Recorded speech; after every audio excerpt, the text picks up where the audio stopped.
fuck you doing? Remember that name, Good Pizza, with 3 Z's, baby, 3 Z's. What's up, guys? It's your boy JP, Good PizzZa. Yo, today we got a very special local legend in the building. Yes, ladies and gentlemen, we got Rico too. Smoove came through to tell his story about his come up in Sacramento, all the trials and tribulations he went through, what he's doing with his rap career, and what he's, even more importantly, what he's doing for the community, man. This dude's got a hell of a story. You guys are gonna love this one. We'll see you on the show. Peace, love, Good PizzZa. So what's up with all these fucking Epstein creeps, bro? Man, oh man, bro. Man, what's your take on that, bro? How is this happening? Honestly, like, me personally, like, I've always been into, like, conspiracy theories and shit like that. Oh, let's go, dog. So, me too. Like, I've always thought on that level of thinking, you know, that could be a possibility that the higher-ups, the people that have a lot of wealth, are into sick shit. And that just confirms it, you know what I'm saying? Everything they've been showing. And it's crazy to me, though, is that, you know, everything's being put in our faces blatantly, but yet the world still seems somewhat blinded, or I don't know if it's asleep or what. They see it, they're reacting to it, but not as we should be reacting to it. Yeah.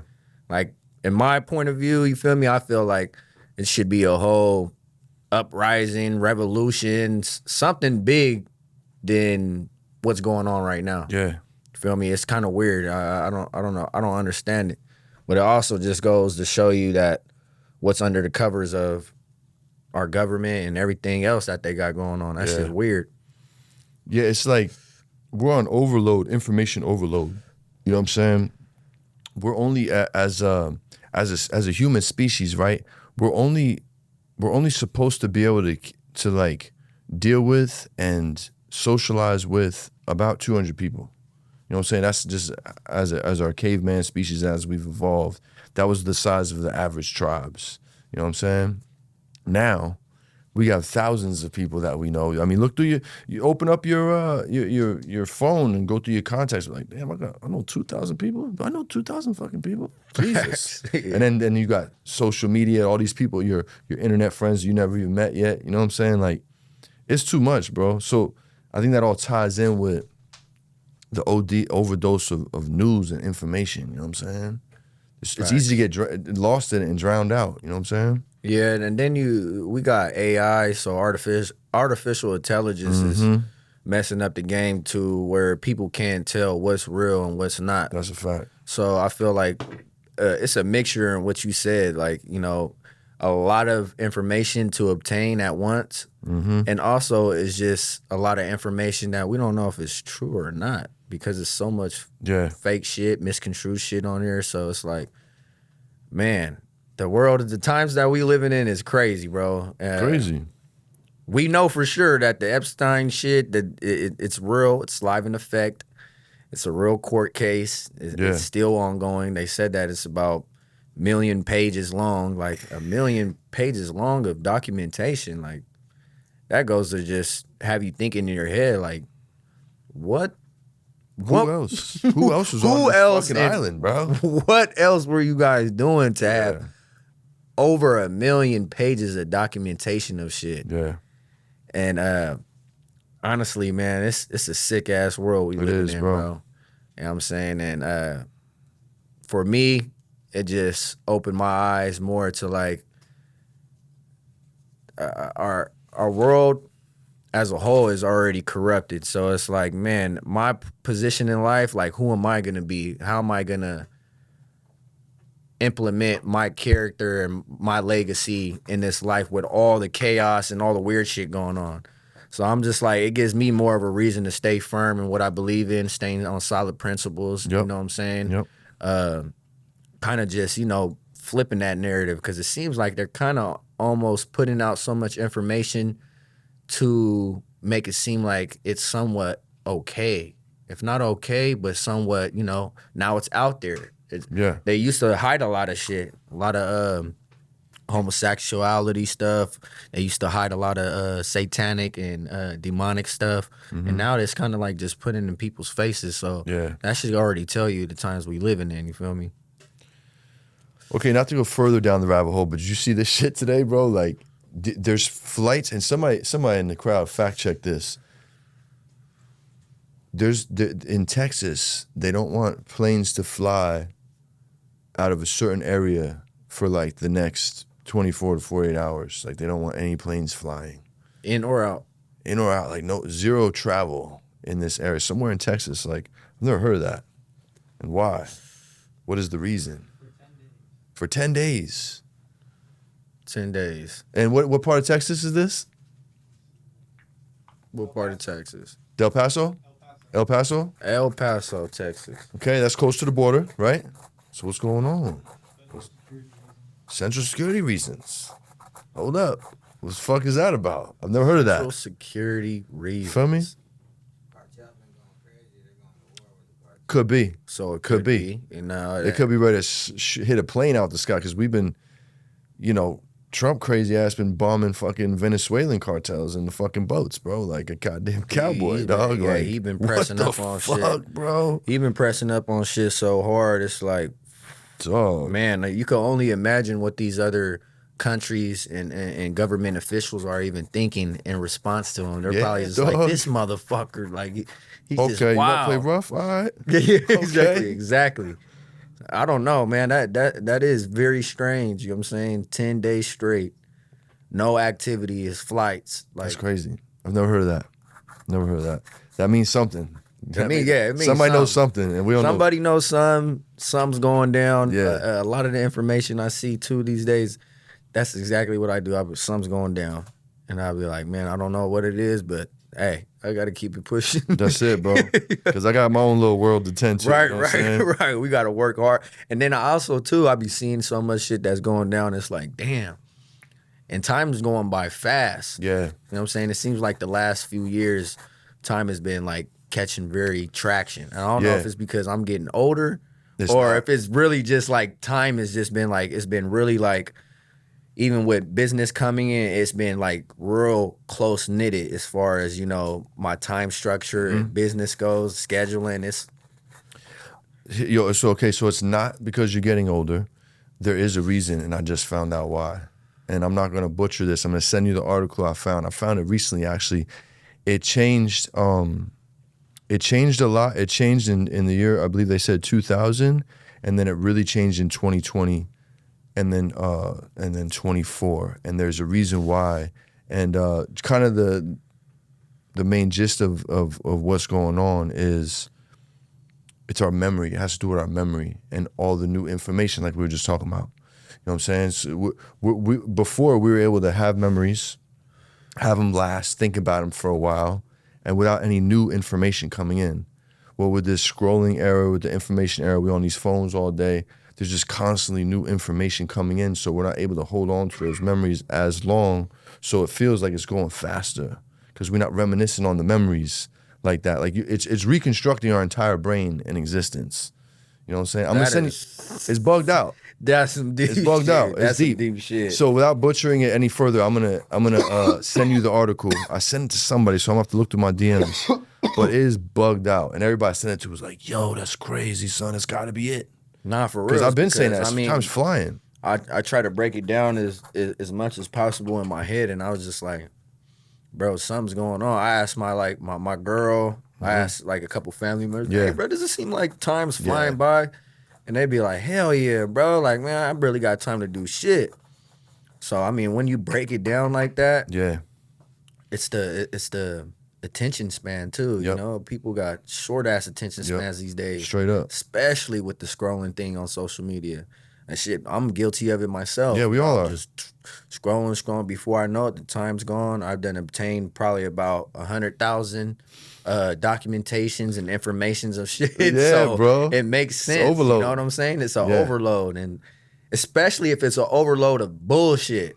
And it'd be mostly that. And it's a lot of it, I'm sorry to say, a lot of it be bullshit. Like, I got a lot of good shit on my algorithm as far as, like, working out and a lot of, you know what I'm saying, cannabis industry shit like that. But other than that, you know, you always run into some shit in between. So Absolutely. it makes sense, bro. It's the algorithms. They get paid millions of dollars to keep you on the phone. They study your algorithms. Like this is all by design, bro.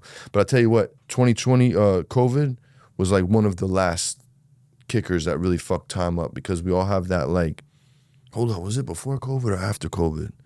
You know what I'm saying? It was like a brain fog. Brain fog, because the world stopped. You know what I'm saying? The world stopped.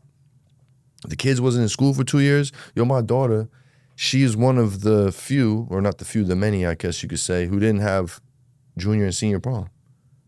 She was for junior and senior year, she was in high school during COVID. Damn. So she, you know what I mean? They're going to do case studies on these fucking kids one day. You know what I'm saying? Like, it's bugged out. It's bugged out. My son got a little weird and shit. This little motherfucker ran away and shit. Like, it fucked people up. It fucked people up, dog. Nah, yeah, for sure. We had to re-socialize these fucking kids. Yeah, for real. Including, you know what I'm saying? On the health wise, yeah, because I got fucked up from it. But afterwards too, like just financially, you know what I'm saying? Like it was hard, bro, trying to get back to it as far as with music or even just hustling in general. Everything was slow. You know what I'm saying? Prices on everything. People were fucking charging out the ass. And I was like, crazy, and everybody was just saying, "Oh, COVID, haha, LOL." Yeah, and I'm like, man, fuck this COVID shit. COVID tax was crazy. COVID's done, bro. These prices need to go back to regular. Yeah, and they did. And they went way low. And they went too low, and they're still low. It's the fucking flood that never stopped, bro. There's like no drought. I've recently just heard the word drought. Recently. I think it was last week. I hit my man for a box. You know, I had whatever. I had some people trying to run a play. He's like, "Oh, bro, I'm sold out, bro. I have nothing, bro." Like, so I was like, "What?" He's like, "Yeah, it's kind of a drought." I was like, "What did you just say? Did you say drought?" I was like, "Holy shit, I haven't heard that word in forever." I hope so, because I know how to eat in a drought. Oh, bro, that's all I need is a drought. You know what I need right now? I need a drought. I need Trump to cut these $2,000 fucking stimmy checks. Because they're all going to spend it on weed. A drought and a stimmy together, those two little collaborations. Run this back right fuck back up, dog. Nah, facts. And I feel you on the drought shit, because, like, for those who know, back then, obviously, you know, I'm 30, but if you was in the game or any type of hustling back then you know that the droughts would bring out your real true character, your true hustle in you. Yep. Because that's gonna show you what you gonna do with it. Is you gonna flop because it's dry out, or are you gonna accept that and be like, fuck it, or are you gonna be like, nah, fuck that, we gonna still find a way? So I know what you mean. That drought brings something out of you for sure. Yeah, bro. Because if you got plugs in a drought, it's game over. And I'm from the East Coast, you know what I'm saying? We really felt droughts back then, you know what I'm saying? It didn't even have to be like summer, like in California, drought season's like after the indoor or after the outdoor season. After the outdoor. And then you got drought season till the next round of depths come down, you know what I'm saying? So you looking at like April, May, whatever. On the East Coast, shit, somebody in Canada get popped, somebody big in New York get popped, like a big bust. That's drought season for us, bro. Like there's just no work. You know what I'm saying? Like the main plugs get hit, it was just drought, bro. What were the surrounding cities, like the main ones that you guys looked up to, or as far as like not looked up to, but depended on in seasons like that when it was fucking before the droughts, like the plugs? Oh shit, bro. So all the weed on the East Coast used to come from Canada. You know what I'm saying? Canada down through, and then Vermont and Maine used to hold it down, and their work would come down. And then like Boston was holding it down, but I was a North Jersey boy, so like New York, you know what I'm saying? But there was a time, not long after the year 2000, where you ain't have to go across the bridge no more. Jersey had it on smash, bro. You know, so y'all had it right there in the backyard? Oh yeah, bro, yeah, hell yeah. But like the section of Jersey like that's right up on New York, like, you know what I'm saying, Northeast Jersey, where you see like all the cities and shit like that. You know what I'm saying? It's a big pocket of cities. Essex County, Hudson County, Passaic County, shit like that. Yeah, like the Sopranos and New Jersey Drive. Yeah, fact. You know what I'm saying? All them spots. Yeah, we watched all that shit. Yep. I thought too, fucking from the gate, you had like a little small, tiny accent. Yeah, I'm from Jersey, yeah. I'm from Jersey, yeah. Hell yeah. How long you been out here, bro? 2017, I moved here. Oh, okay, yeah. So you ain't been, not for hell long, no, but you've been here for a cool little minute. Cool little minute, man. A season of life, I like to say. You know what I'm saying? I believe every, you know, the mini seasons of life is every 7 years of your life. You know what I'm saying? think about it. You was a totally different person at 7, 14, 21. Fact. You know what I mean? Big facts. Yeah, and you're about to go into another season when you hit 35. You know what I mean? Yep. Yeah. That's all I've been really Embrace the seasons, brother. yeah, that's what I've been focusing on. I've been as I'm getting older and getting into that stage of mentality wise. Yeah. I've been like thinking about that more, like cherishing it, you know what I'm saying? Should, as that bro. goes, and I kind of like identify my accomplishments and goals and everything. Then I could see like really like, okay, just how you said, the 7-year difference, that gap right there. Yeah. So much shit could happen within them years that could change your perspective on everything. Yeah. So it's like, yeah, I feel you on that. That's a fact, bro. Yeah, I just turned 42, so I just hit another season. Okay, well, they just hit another season. Yeah, I just hit another season, yeah. Okay, striving and doing the podcast Yeah, thing. we're doing it. I'm feeling good, bro. I'm feeling good. Like, I got a lot of work to do, but I'm feeling good. You know what I mean? I'm a go-getter, so it's like, I feel like I always feel like I'm behind, you know what I'm saying? But that's my motivation. You know what I'm saying? Motivation, yeah. You know, I'm always pushing forward, man. Keeping it positive, never negative. Keep it moving forwards, never backwards. That's my formula. Forever you know what I'm saying? forward, man. You know what I'm saying? To the loved ones out there, man.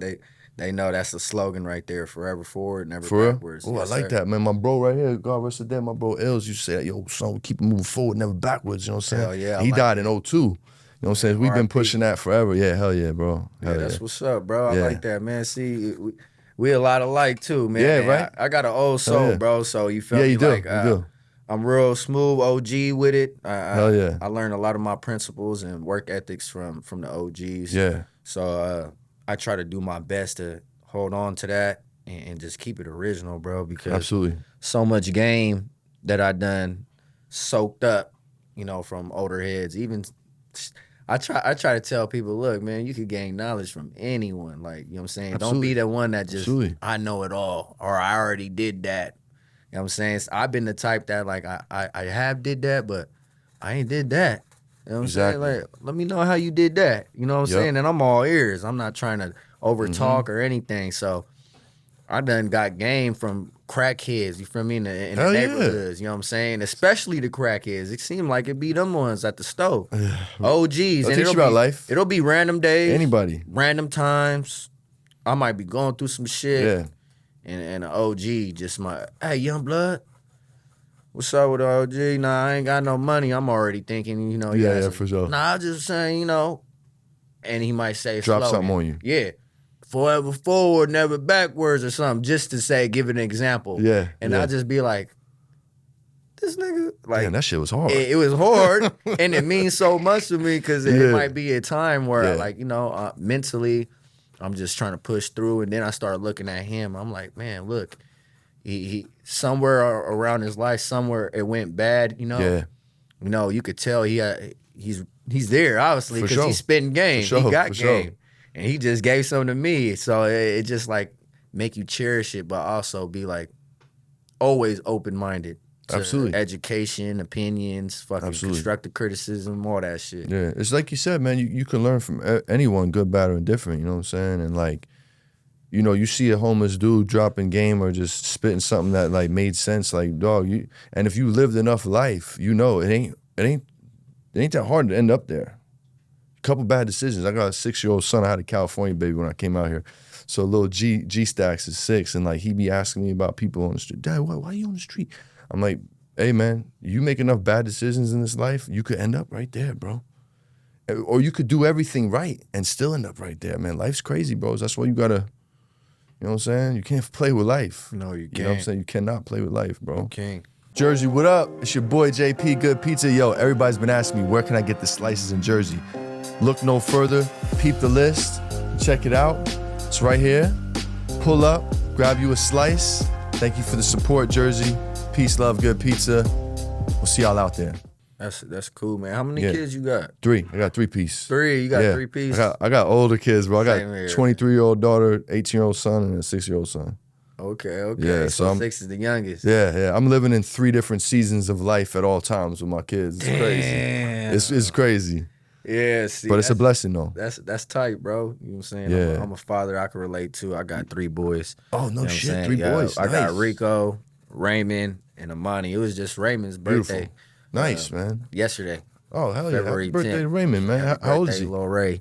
He just turned 6. Oh, nice. Yeah. Nice. So I said he just turned 6. There you go. Shit, we just did a little something small for him. Beautiful. Family and shit did something for him. His is February 10th. Mine is February 5th. Oh, no shit. So mine was 5 days before. Nice. Hell yeah. And, you guys can celebrate together, man. Yeah, Word, exactly, word. right? Parenting, man, I love it. It's taught me a lot. A lot of patience for sure. I like how you Teach were you saying, that. you said that you're trying to break it down to your son, and educate him as far as like, people in life and make that wrong decision. Yeah. It doesn't take much really to be in a don't, bad bro. position.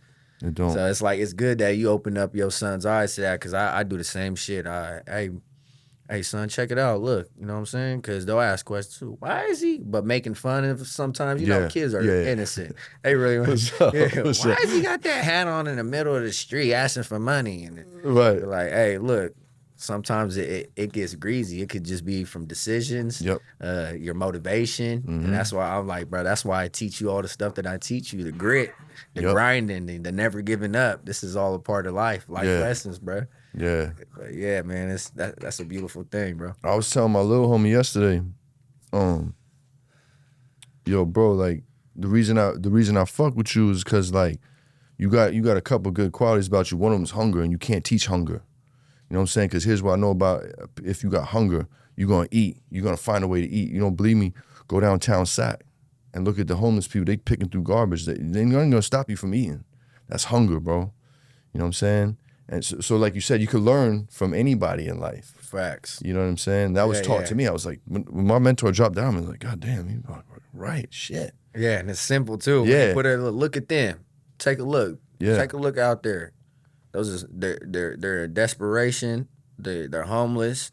They ain't got nobody to depend on. They're hungry. Yeah, for real. And I've tried to coach. They going to eat. Yeah, word. They're gonna eat. Nobody's gonna stop a hungry person from eating. And I've tried to coach people and mentor people that didn't have that hunger, bro. It's like can't get you to do shit, bro. It's like pushing a donkey up the hill, bro. It's not happening. You know It's what I either mean? you got fighting it or me you to don't. help Yeah. you. I want to help. Yeah, it's either you got it or you don't. Yeah, You know what bro. I'm saying? Yeah, man. And it's that hunger drive that's really that was a good way to put it, really. Like, if you got that hunger in you, you got a great attribute. You can That's a push good that one, to bro. the full Yeah. maximum ability. Yeah, that's who I like to work with, man. I like to work with people that are hungry, people that are driven. You know what I'm saying? Because I done tried too many times with people that don't want it for themselves, man. It's like, I can't want it more than you want it for yourself. You know what I mean? Yeah, because then it's gonna be one-sided because you got your own priorities and goals and You feel me? dreams. So it's like now you taking away from your shit because you have to sit down, or not you have to, but you just a real person. And if it's one of your homies or someone close to you that you got love for, of course, we just like, oh man, we just trying to help them out, push them along the way. Yeah. But it's like, you said, trying to bring that donkey up that hill. It's like, wait, hold on, bro. Hold up. Yeah. Now I'm slacking on this side on my shit exactly. for your shit, and you ain't got the same drive that I got in my own shit. Yeah. We're not going nowhere. Word. Energy is expendable, bro. I can't waste my energy, bro. I only have so much, and I'm not getting no younger, bro. So my energy levels ain't the same no more. Shit, I'm about to get on these peptides all these 40-year-old fuckers are on. You know what I'm saying? Hey, You feel me? I've been hearing about. Look, I started taking all my vitamins. That's all the right. shit. I'm at 30 with it, and good. I just Start now, dog. Yeah, exactly. I'm like, bro, I ain't taking no motherfucking shortcuts. I'm gonna just thug it out. Fuck it. Fuck yeah. I see you on the workout shit too, man. I see you doing the bust downs with your little son and shit. Yeah. man. Hell yeah, man. That's Hell good. yeah. So how are you share with us how you motivating Lil Man? Is he just like one of your sons just like gravitated towards you, like, yeah, I'm gonna get it in with you, or you like making him do the shit? Well, Lil Rico, you know what I'm saying? All the boys, they all got different characteristics, Okay. you know what I'm saying? Of course, they're all different. Different mindsets All different. and different likings of that sort. So Lil Rico, he's my firstborn. Okay. So, he's kind of like, looked up to me, from day one. Hell yeah. You know what I'm saying? Hell yeah. And he's always been kind of like a fast learner and he's a good listener. You know what I'm saying? So nice. I believe he just watched me, from a baby. I got videos and stuff, where I was busting down, programming, doing burpees and push-ups and stuff, and he was right there in his little rocker just watching me, literally, you know what I'm saying? So I think it stemmed from that. Okay. But as he got older, he surprised me. He turned shit. 4 years old. He surprised me and was just like, Dad, I'm trying to work out. That's awesome, bro. And I was just like, all right, bro.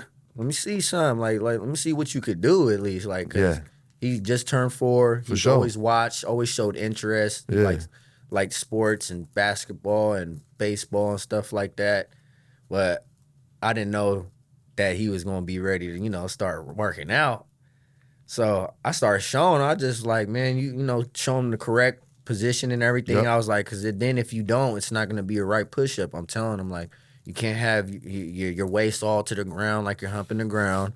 I'm like, you gotta have that back straight, your arms locked in. You know what I'm saying? And I'm showing him, and he's just sitting there like intently listening. Nice. And I said, man, give me a shot. Let me see. And this dude goes down on the ground, does a full on burpee. Oh shit! And I was just showing him the proper. You went right to the program because I'm like, because he's been watching and crazy. everything. But I'm like, well, let me see. I'm like, look, this is how you do the proper push up. Now let me see you demonstrate it. And he goes down, he hits his stomach like this. Stomach too, that's crazy. Hey, he hits his stomach and then goes down and does a full burpee and pulls back up and he goes like that, daddy. And hella innocent. Oh, man. And I was just juiced. I was just like, man, that motivated me. That was a father moment. I was like, bro, I got to keep this shit going. Fuck it. Yeah. And after that, I kind of just implemented it more. Hey, what's up? You ready to get it in? Yeah. After school or whatever. Yep. And he would just be like, yup. Cracking his neck, his knuckles and shit. Let's go, yeah, bro. and then I'd be like, damn, this dude, Lil Rico's a savage, Lil bro. Rico's really on his shit. Let's so go. it's been ever since That's then, fire. bro. He's just That's been automatically drawn to it now, bro. Much respect, bro. Yeah. That's good shit. From a father to a father, that's dope. Yeah, I appreciate it, man. How old is he now, man? Now he's 7. He turns 8 in Damn. July. Like I said, That's he what's up, started bro. at 4. He obviously, got used to it, was doing all the burpees. He was doing full programs with me. He was in like 500 burpees. That's fine. And I was tripping out. I was telling my mom, I was telling everybody, I was telling the whole world. That's right. I know you were, bro. He's really fucking doing full sets. And everybody's just like, nah, for reals, like, That's because I fire. would show the clips of him, you know. Yeah. And I'm like, no, but you guys don't know. He's doing a full workout with me. Like, I don't That's just dope. be like, here, show me something. Like, we actually Yeah. program and sweating and shit. That's fine. But, good for you, man. yeah, thank you, bro. Fuck Yeah, yeah. that's good. We took it to football too. And I coached them through that too. Nice. You know what I'm saying? Nice. I did 2 years of coaching for his football team. Okay. Now it's kind of like, I did my little due diligence Yeah. as the father-dad coach. That's right. That's now right. I'm That's kind always of fun. like, hey, let him go into a real organized structure, you know, program, and It's good for him. just let him spread his wings a little bit. That's right. That's right. Good shit, man. Hell yeah, thank you.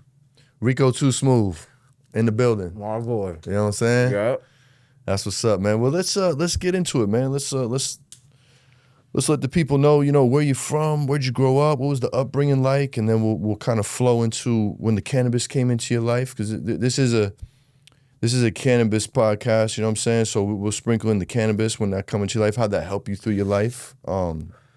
And then we'll just see where that goes. You know what I mean? So sure. so yeah, run us through it, bro. Yeah, man. So, for those who know me, man, I go by the name of Rico too Smoove. I'm a Sacramento based artist, Northern Cali representative. Nice. I've been doing music for about 7 years now. I just turned 30 not too long ago, February 5th. Happy birthday to me. Yeah, happy belated, bro.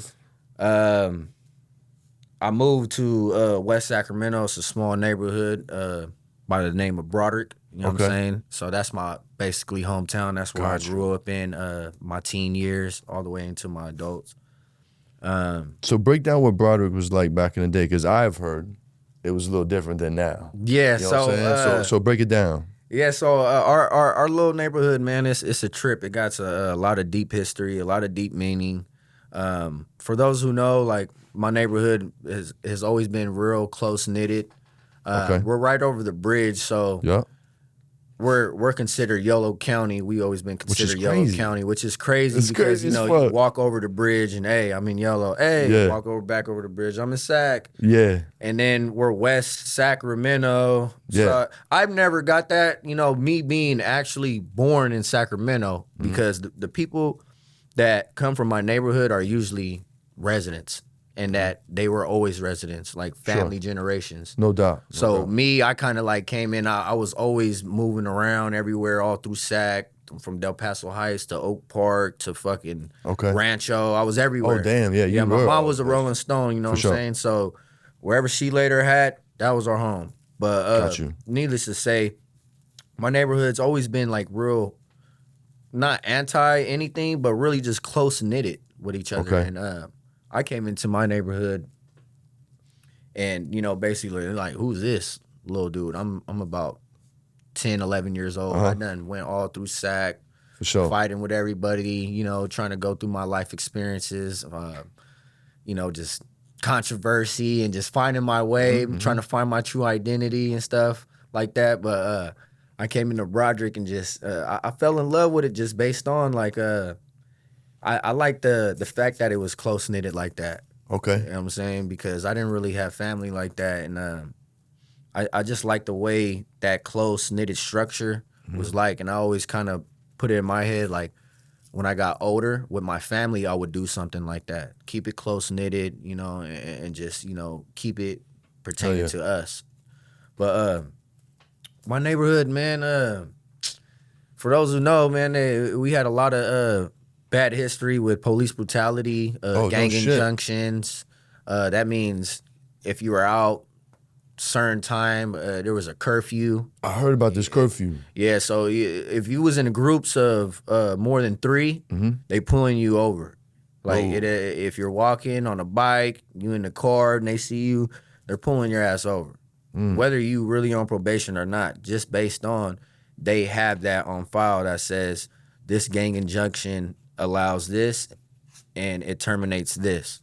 Damn. So it gave them the right to pull over pretty much anyone. And basically, to me, now that I look back at it, it was like a right to discriminate at the same sure. time. Hell yeah. Because not everybody was gang members. You know what I'm saying? A lot of us Right. were just in the neighborhood. There was a bunch of other kids and family For sure. members that are just from the neighborhood and just been living there. So basically, it gave them right to discriminate, man. They was on our asses. It made it easy to get more in trouble because you get fucked over for anything. You know what I'm saying? And it was wild at the time because we were just youngsters. You know what I'm saying? We're youngsters just roaming the hood, doing what youngsters do. Yeah. Probably Fucking shit up. stealing drink and going to the parks and kickbacks and just smoking weed. At the time, it was back in the day, in the Thizzle days, so it was a lot of ecstasy going on. Oh, hell yeah. The good old days. Man, that was a fun time. I was like, man, I trip out. I think about it. I'm like, man, I was 13, fucking 14, popping ecstasy pills. Like, man, I was fucking my brain up. Wild, now that bro. I'm thinking about it, you know what I'm saying? But that was the era that we were living in. You know, Word, the bro. hyphy era as far as California goes, in the Northern California and the Bay and everything. That was the era for us back then. So Circa, what years was this? this had to be probably Early 2009, 2008. Okay. You know what I'm saying? Yeah, And yeah. all the way into then, that's when I actually landed in my neighborhood around 2009, 2010, something like For that. sure. But yeah, it was around that area. And, you know, at that time, we was just some hyphy youngsters, man. We just wanted to party, have fun. That's It it. was never really about like too much like super gang banged out. We were just family, you know what I'm saying? Sure. Loved ones. This is our area, you know what I'm saying? We kind of try to keep it close knit as much as possible. We didn't like other people coming over and you know what I'm saying? We just kept it close knitted, bro. It was a lot of good fun times, you know what I'm saying? But Yeah, for sure. it got me in a lot of trouble too with the authorities because of that gang injunction, you know what I'm saying? You know, it's crazy you say that around that same time, right? New York City had stop and frisk. I don't know if you ever heard about that. But there's this thing called stop and frisk where police did not need it. Didn't you could be one deep, police hop out on you, get on the wall, boom, stop and frisk. Zero probable cause. Zero. Now, did this pertain to one area or was... All New York City, bro. Not even in Jersey. Only New York City. And how big is New York? Like, compared to Sac. Big as fuck, It's bro. hella big, huh? Yeah, bro, there's more Puerto Ricans in New York City than there is in Puerto Rico. Puerto Rico itself. Word, bro. You know what I'm saying? Like, it's big as fuck. It's millions. It's millions. Each borough is big as fuck. Each borough is a whole ass city. You know what I'm saying? Fuck. And then, you know, what everybody sees in New York is like Manhattan. You know what I'm saying? We call that the city. Like, if you're in Brooklyn, you're not in the city. You could be in Brooklyn and be like, yo, let's go to the city. Like, what the fuck you mean? We're not in the city? No, we're going to Manhattan. Me as a Jersey boy, I had to learn that shit. I'm like, what the fuck y'all talking about? This is all the city. What the fuck? So you saying they had to frisk, Stop and frisk, bro. stop and frisk the whole fucking jurisdiction of New York. Whole shit, bro. Whole shit. Yeah, so if you was hustling, you know, it's mostly for guns and drugs, guns and dope. You know what I'm saying? A lot of heroin, But a lot of crack and shit I'm like that. pretty sure they used it to whatever, to the Oh, yeah, whatever bro. It was ability. crazy. It was crazy, bro. And it was almost like this thing where it was like we all knew about it, but it was like nothing you could do about it. And they finally deaded it. It went on for a couple years, but it was fucking crazy. But yeah, continue. I've seen things like that as well on my side. That's interesting that they have like Look it up. similar Stop shit New York like City that. stop and frisk era. Look Stop that shit and up. frisk. Crazy. Yeah, that's crazy. Then you kind of like could resonate with that too. Then you know what I'm bro. saying? Because you know they used it to the best of their ability at the time, and it fucked me up, man. Gave me a good rap sheet. I'm sure. You know, a lot of decisions I made by myself, but just scrutinizing youngsters, that's like next level. Fucking their records up, man. Yeah, a lot of them is older. Now that I'm older too, like, and I know the psychological side of child development and, you know, early development with teens and everything like that. Mm-hmm. It's like a no-brainer. Like, if you're being a cop or any type of staff at a juvenile hall, I was just telling my cousin the other day, like, man, you know what? It was fucked up in juvenile hall, man. Yeah. You know what I'm saying? Like, there was some staff there that should have never been working there. But I say that to say that there's just too many people in authority that they shouldn't be even having authority, because if you can't understand the simple human brain, then you can't even understand yourself, and you're in the wrong fucking position. Yeah. Because you're going to be put in a lot of positions where you're going to have to use your own brain to actually analyze situations and people and to see if, you know what I'm saying, maybe they went through some or whatever. You can't be having dicks in positions, scrutinizing, looking at kids. We got motherfuckers out here shooting motherfuckers and all types of like real life shit, creeps and sexos and shit. So it's like, man, I used to think back at it like, man, bro, there's too much people in power or in position of authority, you know, that shouldn't even have the motherfucking position at all. That's a fact, bro. A lot of that had to do with, you know, us getting in trouble, but at the same time, it was like, if I was in a position of authority and being, like, if I was a police officer, just to say, man, like, I'm gonna be thinking about I know that their lives are, you know, critical, and anytime it could be in danger. But it's the same shit for us. Anytime it could get critical danger, there's Walmart shootings and random weirdos shooting up shit. So it's really needless to say. But at the end of the day, if I were in that position, like, I know I already do this type of stuff with my kids, my sons. I'm like, wait, I have to think that he's not grown. I'm not talking to a grown up. Like, he's still developing. Yeah. You know what I'm saying? Certain stuff I can't be mad at. Certain stuff I can't scrutinize and point my finger at him and put my nose down. And it's the same if you're in authority, a police officer, and you got teenagers running around. Okay, you don't have to be the straight fucking pointing your finger and chasing them down. And labeling just, and shit. Like, if you write them up and you want to get them in the system, like, bro, you're doing it all for the wrong reasons. But we had a lot of those, man. And I bet. Ever since then, it kind of, you know, it had spiraled downhill. Yeah.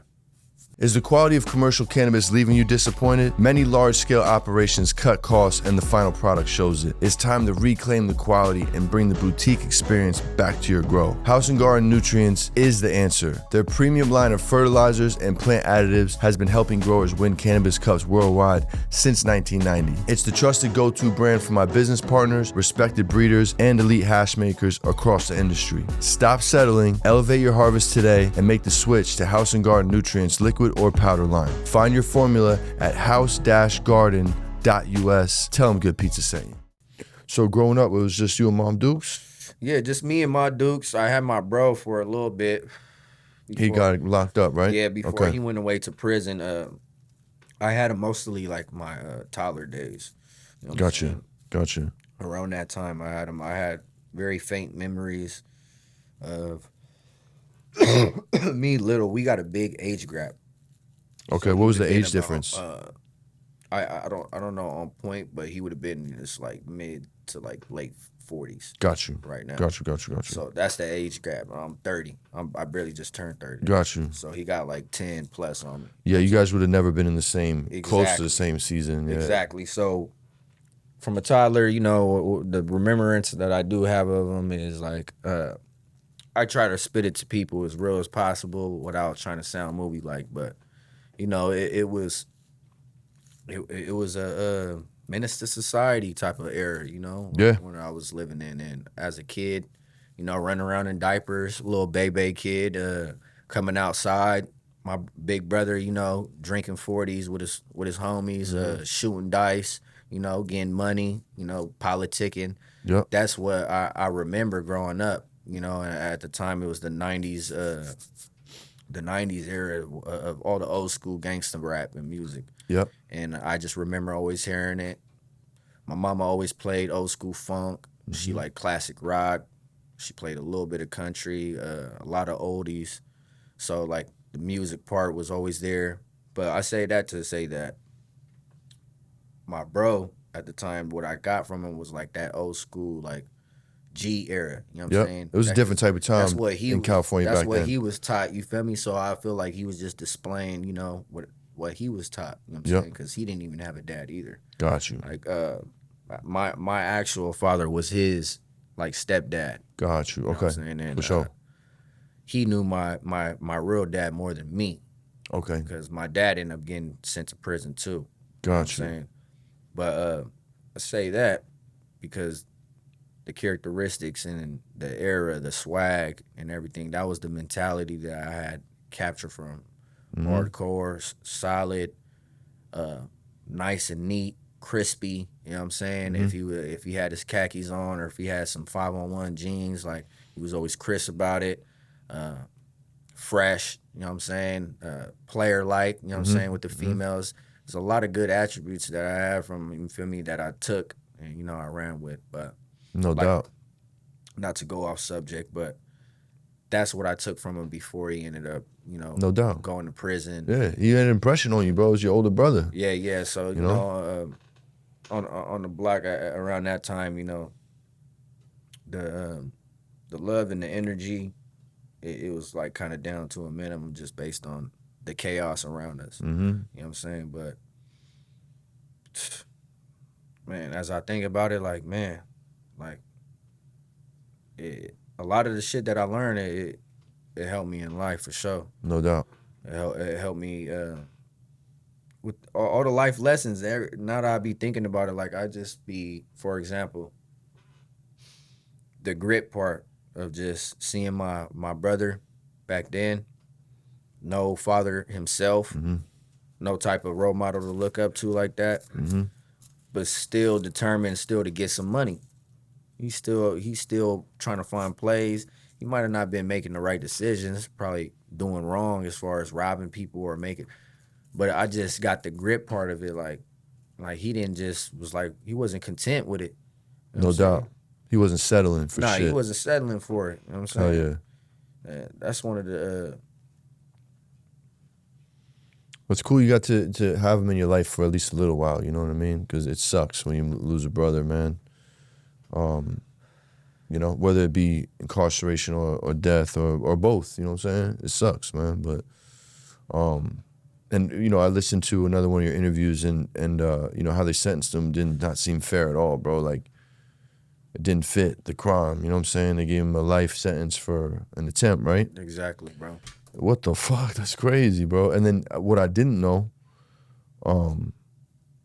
we broke down in the Vlad interview was the timing of his sentence. So his sentencing was during the holidays. They're trying to get that shit out the way, wrap it up. Like that's crazy that they treat a life like that. You know what I'm saying? Just it's a case number. Case number, bro. You know what I'm saying? move this on down by. And then there's his whole life, bro. So yeah, man. I'm sure you learned a lot from that, bro. You know? And so after, this is, now you're going through high school, and, you know, what was the high school experience like? Did you go through high school? What was your plans like? Or were you just ripping and running? Like, what was that part of the life like? High school, like, man, I ain't gonna lie, I was pretty ripping and running, man. For sure. I was already in the system already. Yep. I was on probation, felony probation, so that means I was P-testing. It's crazy how life works, man, because, you know, my mom was a drug addict. Okay. At one point in time in my life, and now she's over. I don't want to say the wrong year, but I'm pretty sure she's like over 20 years clean. But oh wow, man, good. She's for a moms, drug man. and alcohol counselor. Amazing. Oh no shit, man. That's so cool, you know, bro. It was a big storm in the middle of my life of the early teens. You know what I'm saying, and coming to age of my teenage years, where she was fucked up and trying to get right with herself. You feel me? Mm-hmm. And then when we moved to my neighborhood, to Broderick, Mm-hmm. is when she was already coming to, you know, like a new leaf. Okay. She was already a few years clean. She's already been going to Narcotics Anonymous meetings. No doubt. You know, No she's doubt. been putting in the Big work. up to her, man. That's you know awesome, what I'm saying? bro. She was putting in the work and doing her thing, but I was already fucking up in school. Yeah. I was fucking up in school. I done got kicked out of hella districts. Okay. Like I was causing havoc. Obviously not because I was a bad kid, just lashing out, not knowing chip on your exactly shoulder, how to man. express myself. You know what I'm saying? There it is. So what it was, you know, There it trying is. to keep pent up frustrations and angers, not talking about it with anybody, or Mm-hmm. you know, having any understanding or anybody right there kind of to lean on like that. Especially, you know, with Mom Dukes, you know, if you got a single mom or any type of single parent like that, and especially from a son to mother relationship, Mm-hmm. like, you know, we're not gonna tell our moms every little thing, especially when it comes to feelings and emotions. You know what I'm saying? So a lot of the times with me and her, it was kind of like, you know, I wasn't coming to her, you know, for certain shit. I was just trying to handle it myself. But yeah, in my neighborhood, you know what I'm saying, she was coming to that different leaf, you know, and I was already fucking around. So I was in and out of juvenile hall for various things. Mm-hmm. Always gone from my house. I was kind of like, now I was the Rolling Stone. She was the Rolling Stone, No doubt. Trying to figure it out. And now I couldn't stay put. She was always mad. Man, you're always leaving. You're always gone. I didn't like being in the house. I was like that since a kid. You feel me? Yeah. 8 years old. I was on the block. He was you know outside. what I'm saying? Riding on the handlebars and shit. You know what I'm saying? Sliding to the liquor stores and shit like that. But it's like, high school days, I was in jail most of the time. So Okay. I was in juvenile hall. I was trying to catch up on credits in juvenile hall. I wasted a lot of time, set back for a lot of credits and shit that I was supposed to be earning. Mm-hmm. Man, yes, a lot of my, now I'm thinking about it, a lot of my fucking high school was in juvenile hall and obviously in CYA, because Okay. I got sent to CYA eventually, you know what I'm saying, when I turned 17 or 16. Okay. So most of my time, high school, I didn't have no like proms or no none of that shit. No doubt. The high schools that I do remember, though, like when I was out of probation or out of juvenile hall, I was at continuation schools. Got you. You know what I'm saying? And those are crazy. Those is crazy. It kind of bro. just got me prepared for juvenile hall. Yeah. So it was like, man, the systematic programming, like it. Now that I'm older and I analyze everything in my life and all that I've been through, and it's a trip thinking about it. You know, as a young man, not even a young man, I was like a little boy still. Yeah. Because the mentality wasn't there. I didn't have nobody really to lean on. And that matters, bro. That systematic programming, thinking about the continuation schools, everything was set up kind of similar. Conditioning. It was conditioned, bro. Yeah.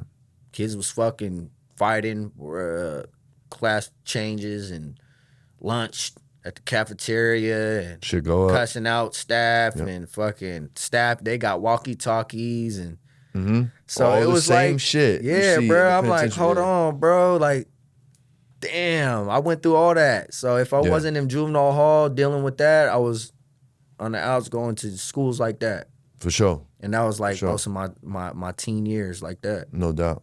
No doubt. You know, you said something that definitely resonated with me, bro. Like, back in the day, like, I got a couple years on you, but even still, like, back in the day, like, we ain't talking about our feelings, bro. There wasn't no, like, I hear all these new buzzwords like, I'm overstimulated, and there's like, what the fuck? I have anxiety. What the fuck is that? I never even said those words growing up. I didn't know what they were. There was no words, no You meanings just handle to your it. shit. You know what I'm saying? My pops was kind of around, not really. My parents split when I was 12. So my mom raised me for the most part. But when I would go stay with my pops, he was in the hood. So I was just tearing up the hood with my homies when I was with him. And then I'd be tearing up, you know, my mom's neighborhood when I was with her. So Right, it was just back like, and it was just forth, back yeah. and forth, bro. Like, Ripping and running. and it was just like, we did have a lot of fucking trauma. We lost a lot of friends young, you know what I'm saying, for many different reasons. Guns, drugs, violence, fucking suicides, fucking all kind of weird ass shit. And like, there was no, you know what I mean? There was nowhere to put it. All the emotions, you know what I'm saying? So, you know, did what I knew best. I just put all my energy into what I was doing in the street, you know what I'm saying? It made me a better whatever you want to call it. Yeah, whatever you Little want. shithead, little scumbag. Entrepreneur, little yeah, fucking- scumbag, trickster. You know what I'm saying? Little fucking hustler, little fucking The streets, I knucklehead. mean, Yeah, hey, they're always hiring. they're always hiring. hiring. At the same time, you could learn from it, and it's like it's what you do when you learn from it. Like, Yeah, exactly. are you gonna really learn from it, or are you just getting into these situations and you don't have a higher purpose for yourself? Yeah. for Like, sure. basically, you know, at this time, you know, in my life, like, I'm just taking everything that I fucking done, got soaked up in my brain, and been paying attention to and mixing it all in one, and now I know exactly what I'm supposed to be doing. For sure. You know what I'm saying? And I'm keeping that energy all put into, you know, positive shit. Good. And shit that's on the legal side of the business. So Absolutely. like, everything has been coming to full rotation. You know Good, what I'm man. saying? Good. When do you think it was? Well, before we get to when did you think it was the point where he's like, all right, bro, I got to change. Before we get there, when did the rapping come into play? When you start spitting? So music, Yeah. remember I took you back a little bit talking about my brother playing the old school G-Funk, Yeah, gangster rap. Yeah. My mom listening to it too, mixed with the oldies and classic rock and shit like that. Hell yeah. So the music has always been there. Probably had to start with dancing. I used to dance. I don't think I ever been on a podcast and really said that. Oh But yeah, shit! What man. you was breakdancing or what Hey, you was little doing? bro, I used to pop lock all the Okay, shit. Man. okay. I like dancing, That's what's bro. up. You know what I'm saying? That's the, what's the up, Chris man. Breezes and motherfucking Michael Jackson and That's all the right. shit. I looked up to them cats when I was younger. You feel me? I used to like dancing, bro. And I think at that time too, like, it was more like familiarized and like popular, you know what I'm saying? Yeah, Now yeah, you for don't sure. see so much as dancing, you know what I'm saying? Yeah. Back then, you pop lock, have a whole dance battle and some more Yeah, shit with bro. other kids, and Word. it was cool, whole group cheering it on, you know what I'm saying? That's cool. Yeah, that's So, cool. Hell yeah. That was like the initial part of the other side of the music, you know, the dance and the rhythm part of it. Yeah, man. Frequencies and vibrations, I've always just felt something from it. Fire. But I think I was little, man. I was little, probably about like 9 years old or something. I used to play back this E40 album, E40 in a Major Way. It's a old album of his. It's for sure probably a 90s one, something that probably dropped in the early or mid 90s. Okay. But it was something my brother always used to play, and had some of his classics on there, you know, Sprinkle Me, you know, all the good ones, you know what I'm saying? And I used to wait towards the end of the beat. He used to always play like a beat right out. It was like the outro. Yeah, for sure. Where you could loop it and shit like that. Yeah, and it was Yeah. like 30 seconds or something. Word. Hell yeah. Hell And yeah. I used to be not saying shit. I used to just be like practicing the cadences. You know what I'm saying? So how they were spitting it. Okay. And then I like was the, just like the melody of their flow. yes, and I was just word. making up words. You feel me? Uh-huh. Like, you know, just to see if I could get that rhythm and flow down. And after a while, I would just practice it so much that, you know, I would be like, hey, man, like, I think I could, you know, as a So- little kid, this wasn't even in full fruitation, you know what I'm saying? This is just me fucking around. I don't think I even been on a podcast and said this before, but Okay. this is probably like key points in my life where when right. I was a little kid and I was fucking around with the music, trying to just implement those different flows and shit. That was me. Like I already had it in my heart. I started being a bad kid and all the shit. Music kind of was like I still loved music, dancing. I got way far away from that. The more I got into the streets and shit. Sure. I didn't really start, really getting back into it till probably about like 13, 14. Okay. Because now I'm like listening to music more, and I feel like at 13, 14, around the teen ages, music is very powerful and influential. Oh, hell yeah, bro. You know what I'm saying? Hell yeah. What you was listening to during the teenage years? What you listening to in the teenage years is going to really define, you feel me, what your brain is going to be like, or how you're going to think. You know what I'm saying? It's a fact, And bro. at the time, man, I was listening to a lot of Pac, a lot of old school gangster rap. I like the G-Funk era. Okay. I listened to Woody. Woody, he's from Northern California, Antioch. Yep. I listened to a lot of the gangbanging side of it. I was influenced by it. It was a Northern Cali thing at the time, very hyped up. For sure. But overall, what I took from him was, for those who know, he was very conscious as far as when it came to, being political and the government corruption and stuff like that. So I took things like that from Pac, Woody, and Nas. On Nas? Hell yeah. Yeah, it's all more conscious rappers. I label ones as conscious as if they could narrate something or speak something and flip it to make it like a teaching lesson. That's what I feel like. That's what I feel like conscience is. You feel me to me? So that's what I always gravitated to. You feel me? And that was like my main thing, bro. But obviously, I told you the era at the time. It was still the hyphy era too. Yep. So we turned up. Wild Mac Dre, E40, shit like that. We got baggy jeans on, and we got Jabos on, and we were J's and big white tall tees. 4X Jones. Hell yeah. Motherfuckers is coming down here. Yeah, we was on that. Yeah, for sure. Man. We wilding out, ghost riding the whip, and you know what I'm saying? Yo, we never did that, bro. That shit was crazy. Y'all was crazy for that. I fucked with it though. Nah, for sure. We sure. was just stealing whips in Jersey. We just stealing mad cars. Yeah. That was See, like so culture. out here, you know what I'm saying? Motherfuckers ghost riding be shit. Stealing the whips. It'd be either they own buckets or it'd be some motherfucking shit that they done wired up. A little stoley. Done took off. It got a whole screwdriver and shit snatch in. Or flathead. You know what I'm saying? Flathead still in there. Yeah. You see the little nigga pulling little up. civic work. Yeah. You like, what's up with bro? What you doing, bro? You looking in the car. He's like, shit, man, we tripping. You dip off. Bro. You just calculating in your head like, bro, he just pulled up. He got a big thing of orange juice. He owned like shit. And he just skirted up out of here. He in the Stolo thing. Yeah. That was the era. You feel me? Bro. So that also influenced me too. You know what I'm saying? I just kind of like, after a while, just with all the music influences and all my personal genres that I liked, around that era when we were consuming them drugs, the ecstasy pills and shit in our bodies, it seemed like it put us in a whole nother higher level of not only thinking, but like just a whole higher level. Obviously, we own like shit. Now I know. Nigga, bro. You was just on a sick one. Now I know, like, bro. Yeah. Fucking like goons, bro. Exactly. Wheels, man. Exactly. So you know the era, bro. Man, I do know the era. That's what gave me the confidence, though, to start. Oh, yeah. So we would be out. These will give you some confidence, bro. We had kickbacks. We had parties. They got the beat going on.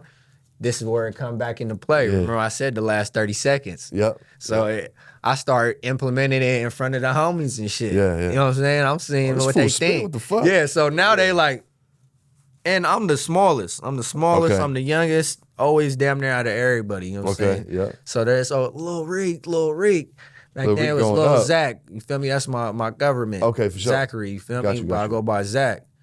But they was calling me, Lil Zach, before it was Lil Reek. So they was like, "Go crazy, bro, spit that shit." And I was spitting that shit. And I was spitting it with my heart, you know what I'm saying? And That's right. I remember just seeing everybody grouped up around me, you know what I'm saying? Showing, they're like, everybody heads moving and eyes just fuck you up. wide up. And I'm on and I'm just like looking at the reactions and I just be like, man, yeah, they really follow. Like, you really fucking with it? They're like, bro, that shit was gas. Like, I'm like, man, these niggas just hyping me up because they my homies. But that everywhere we went, because now I had the homies that was, hey, Rico, fucking do that. Now they put me on the spot. Yeah. Putting on blast in front of bitches and who it was. Yeah. And you got to spit it. I would just you gotta do it. spit it, yeah. And before I didn't know how to write, like Like 16s and shit. I didn't know how to strategically and structure my shit properly. Yeah, it's not easy. Yeah, it's not easy, especially if you didn't really have too much like literacy fucking education. For sure. So I would just free write, bro. I would just be writing shit and I was just going off of really just rhyming my shit and my cadences, how I was coming, you feel me, how I sounded, if I was turned up hyphy or if I was just cool, laid back. You know what I'm saying? So I would be playing with it and I always had good fucking feedback. And that was the spark of the real interest in music. You know what I'm saying? That's what's up, man. That age of like 13, 14. Yeah. You know what I'm saying? That's what's up. Yeah, I grew up in a dope era in hip hop, the golden era, you know what I'm saying? I'm an 80s baby, 83. So like I grew up in like the Wu-Tang, Nas, Mobb Deep, fucking Tupac, Biggie, you know what I'm saying? The whole shit. So in my neighborhood there was always spitting. It was just spitting. We were selling drugs and rapping. So that's all we did, you know what I'm saying? And it was dope, bro. It was dope. And I know exactly what you're talking about, bro. I know exactly what you. Even if he wasn't nice, you was spitting. Yeah, you was spitting. Everybody was spitting the cipher, bro. Yeah. You know what I'm saying? Especially you had a couple more folks popping in with it. Now you got a cipher, like you said. Yeah. But yeah, that was the what a time to be alive. That was that heart of it, man. That's what really had it thriving, man. That's cool. You know what I'm saying? RP to Mac Dre, you know what I'm saying? All his shit too. I was slapping. A lot of old school Northern Cali artists, E40, Cool Nut, Rapping Forte, Andre Nicotina, Sibo from out here. Yep. X-Rated. Yep. Crazy stories. Yeah, 3 times crazy. You know what I'm saying? Like I said, man, I got a real soul, man. I liked all the OG original shit. You know, man. we fucked with Sibo too, out in Jersey. That's tight. And it's crazy because like, all I remember there was a CD floating around the hood. It was like, you burn CDs, put some mark on it. Yeah. That was that throwback. All I said was Mr. Doc. You know what I'm saying? And it was this album with Mr. Doc and Sibo and shit. And like, we were just like, yo, what the fuck is this? This shit is crazy. I fuck with this shit. You know what I mean? Because we was on the New York shit, strictly. So you always had one like hip hop head in your crew that like knew all the West Coast shit too. So they would like put you on, like put me on the shore, E40, like all kind of shit I wouldn't really listen to. And then like with the Pac shit, I was like Biggie'd out, you know what I'm saying? Until my parents split, my pops moved back to his neighborhood, Montclair. And Montclair is, that's where the Outlaws are from, like Tupac and Outlaws, that's where the Outlaws from. So yeah, I was just about to say that, New Jersey, yeah. So now I'm in an outlaw town talking all this Biggie shit, and they're like, yo, bro, it's Pac out here, doggy. And like, this is when Fatal's first album dropped. I remember seeing that shit all over the street signs, all the slaps and shit. New Street was bumping, and like, it was like, I finally got into Pac. I got converted quickly, bro. And I was like, yo, how was I not on this? This is great, bro. Like, Pac got me through so many fucked up ass times in my life, bro. Like, one of my homegirls, Candy and shit, like, if you seen you listen to Pac, like, yo, bro, you good, yo? You good? I'm like, yeah, I'm good, sis. I'm good, man. I'm just, you know what I mean? Just going through some shit right now. Because, like, we would listen to Pac to get through some shit. No, facts. If life was fucked up, we just throwing some Pac, you know what I'm saying? And, like, that was my therapy. Facts. You know what I'm saying? Like, yeah, facts. So, yeah, man, I have a great admiration for West Coast hip-hop and, like, you know, what I did learn. And now I'm out here now relearning shit. I didn't know who Mac Dre was until I moved out here, man. Yeah, because you said 17. You said you were at... Yeah, 2017. So my people's like, yo, you don't know Mac Dre and shit, Thiz and shit? I'm like, look, I just figured out what Thiz means. I used to Thiz in Jersey. Right. Okay. You know, Yeah. I was So on there the was thiz. this. I was just popping them breezies. You know what I'm saying? That's what you guys called We them? call them breezies, Okay. muckers and shit. Like, yo, son, I'm mucking right now. That's what. That's what we used to call all kind of weird we shit. on like shit. Yeah. I picked that up. For sure. But yeah, man, just learning about that shit, and then diving into Mac Dre's catalog this late in life. I'm like, yo, this dude was ill, bro.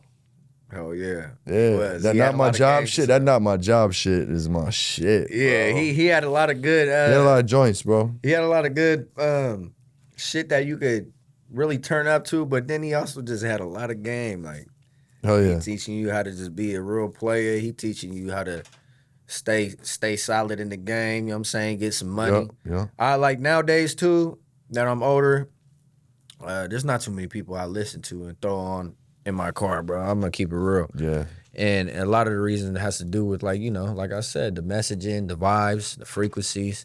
You know what I'm saying? I gotta make sure that I'm riding good. You know what I'm saying? I gotta have good vibes, good energy. Yeah, that's a fact. I listen to a lot of reggae music. You reading my mind, my boy. I was just about to say that. Yeah. So I like shit to ease my mind. You know, I took my first Hawaii trip nice. last year for my birthday. Shit's great, isn't it? 2025, bruh. Honolulu. That place is great. I did not want to leave, bro. Talking about energy, the energy there is so good. Yeah. So see, now look, if you're So a real good. stoner or just a real people person or Yeah. just energy type of person, then you're gonna go over there and you're gonna be like, okay. I try to explain it to like my cousin and certain people because I want them to go back out there with me. It's a sacred place, bro. You could feel it, you know what I'm Exactly. saying? And the people treat it as such, you know? Exactly.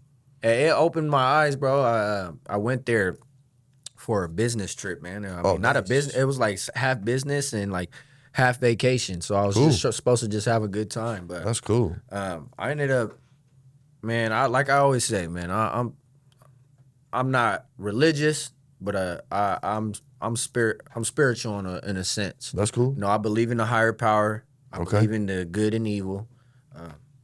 For obvious reasons. You know, Yeah. we know that it's evident. Yeah. You've lived enough life to know Yeah, that. I lived know? enough life to know Yeah. that. You know, it doesn't take a rocket scientist. So Yeah. I don't really put my all into a religion to say like, oh, I believe in this and I have a idol and anything. Sure.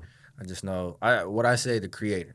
Yeah, no doubt. You know what I'm saying? No doubt. There's a creator, you know what I'm saying? There sure that is, yeah. Obviously created us, you know what I'm saying? But anyways, man, I forgot what the fuck I was saying. Nah, it's all good, 'Cause I was bro. loaded. We was vibing. We was 'Cause I'm high vibing. as fuck.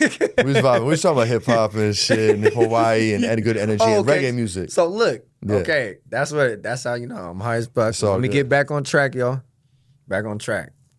I started bringing up the spirituality side because Oh, you I was good, bro. out there supposed to just do business, a little bit of business, do a feature with somebody out there. Mm-hmm. Okay. My boy named Juice. He's a young artist out of there Fire. from Kalihi. You feel me? It's Okay. projects homes out there. Okay. But anyways, I tapped in with him, you know what I'm saying? It turned into more business. I was able to visit his projects. Okay. And for some reason,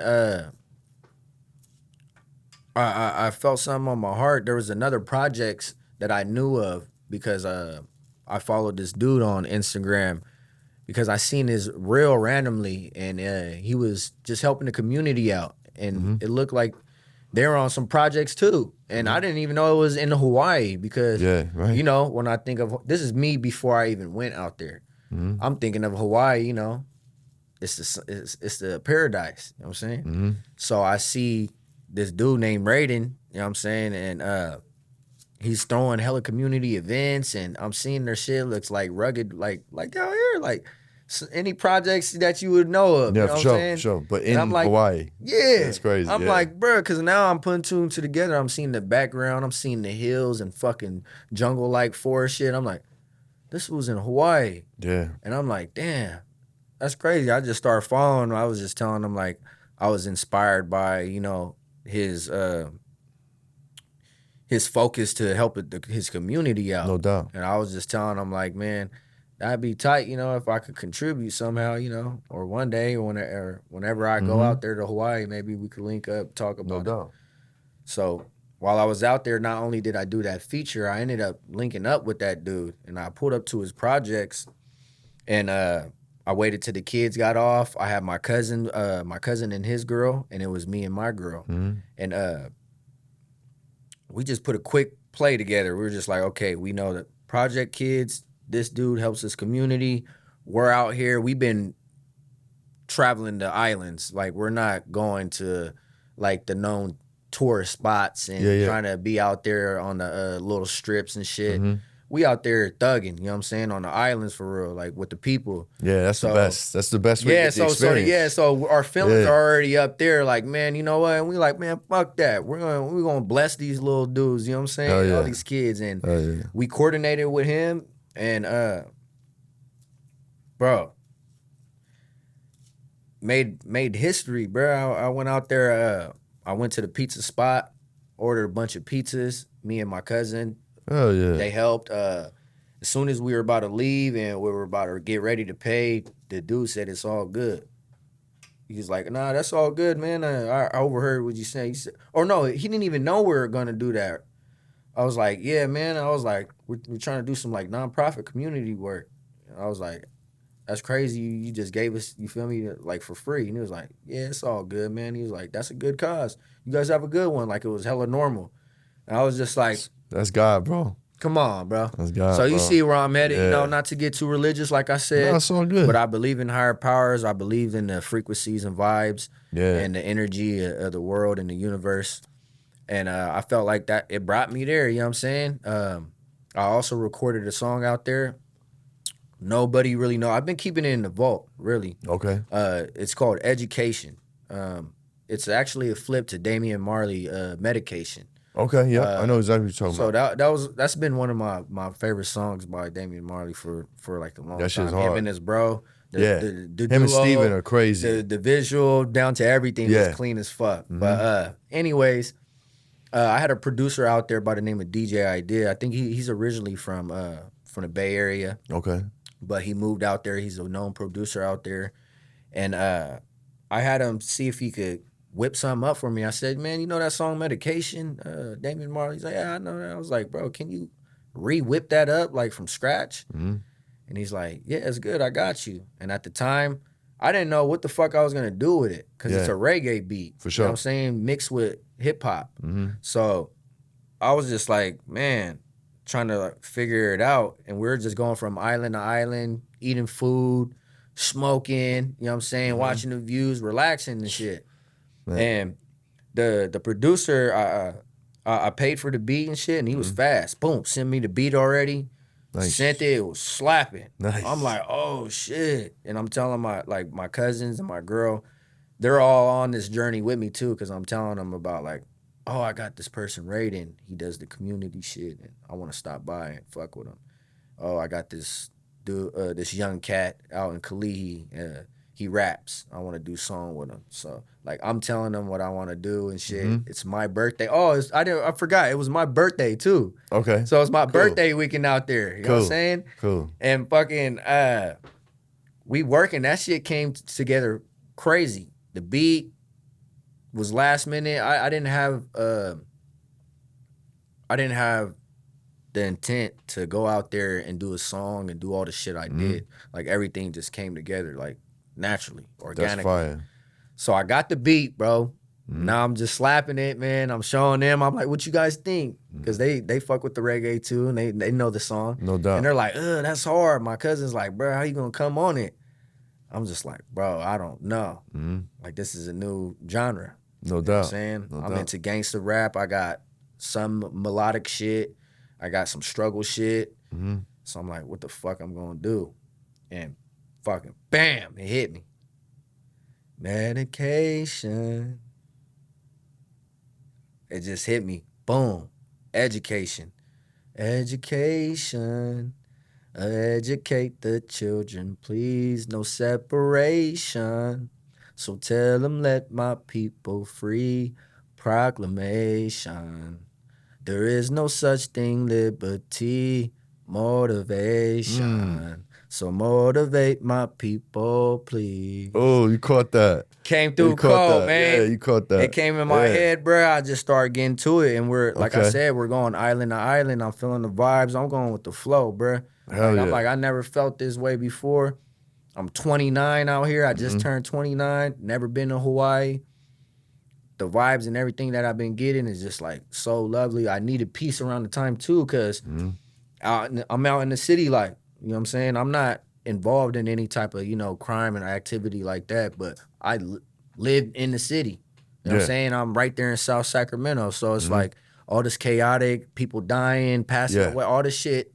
And karma got no expiration. Exactly, and I know karma ain't got no expiration. I'm like, let's go, bro. I had the opportunity to go. Yeah. We out there. All this shit's coming together, bro. I go into the shit. I had the hook. Now I'm like, bro, I got to figure out how I'm going to go on it. And I didn't know how. I just went in there in the booth. I didn't have nothing written up. And I just started writing on the bar. I just said, just loop it. So he's looping the hook and he's letting the beat play. And I just fucking gassed it, bro.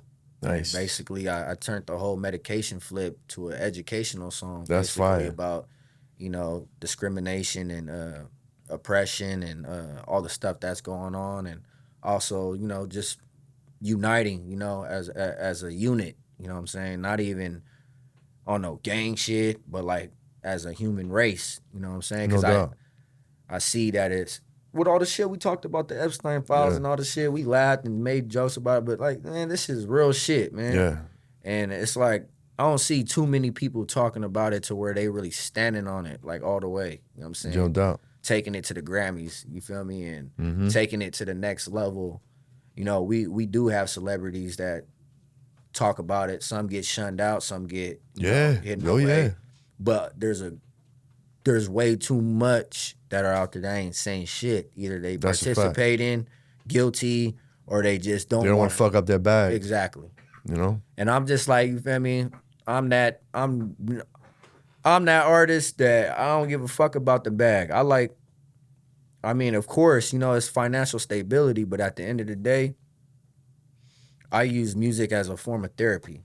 Yeah. We brought up Pac and all these people that were influential to me at the time because of certain reasons. Like you said, sad, angry, anxiety, all those feelings. We didn't know. We didn't know that. We didn't know what to do with them. We're like, it's called anxiety. I never knew that. I'm stressing. I used to say I'm stressing. Yeah, stressing. I'm good or about I'm everything. Yeah, you can have anxiety. You could be fucking that was dealing with some grief. Yeah. Word. I'm just stressing, bro. Yeah. That was you trying to mask it. Yeah, that's it. But not to go off subject, it's therapy, bro. It's therapy for me. No doubt.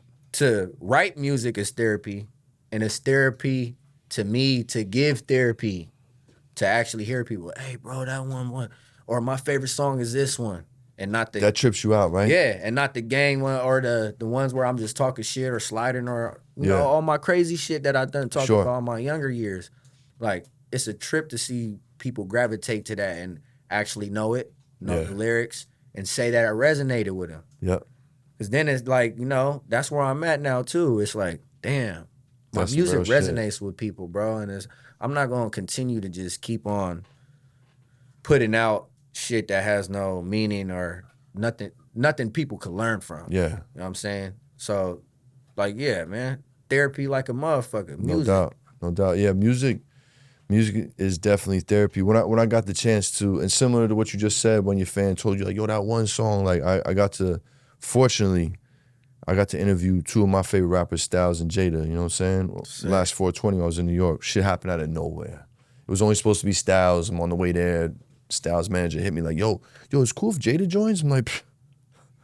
Yeah, bro, of course. Yeah, sure. Don't pull up. Line it up. Line it on up. Yeah, run it up. But I got to thank them at the end of the podcast. Like, yo, I just want to take a second and like really thank y'all for like this one song you did. There's my brother that really helped me through some fucked up ass times when I lost my bro when I was 19. And then like I lost my bro Boogie when I was 30 something. And there was a song that Jada did that kind of got me through that. And like, you never know who you're going to touch, man. You never know who you're going to help, man. Like, you know what I mean? It's all the same. I mean, we found there's a lot of similarities in our come up. Just sitting down here for this last hour or whatever we've been here for, you know what I'm saying? Like, you never know, bro. You never know what shared traumas you may have had, you know what I'm saying, with another person, you know what I'm saying? But yeah, man, that's good. Keep doing what you're doing, man. That's dope. When did you know, This is a good segue into that question I just asked earlier. Like, when did you know it was time for a change, bro? Like, when was it like, all right, bro, I gotta get my shit? Was it the kids? Was it after a bid? Was it like after you lost a friend? Like, was there a moment?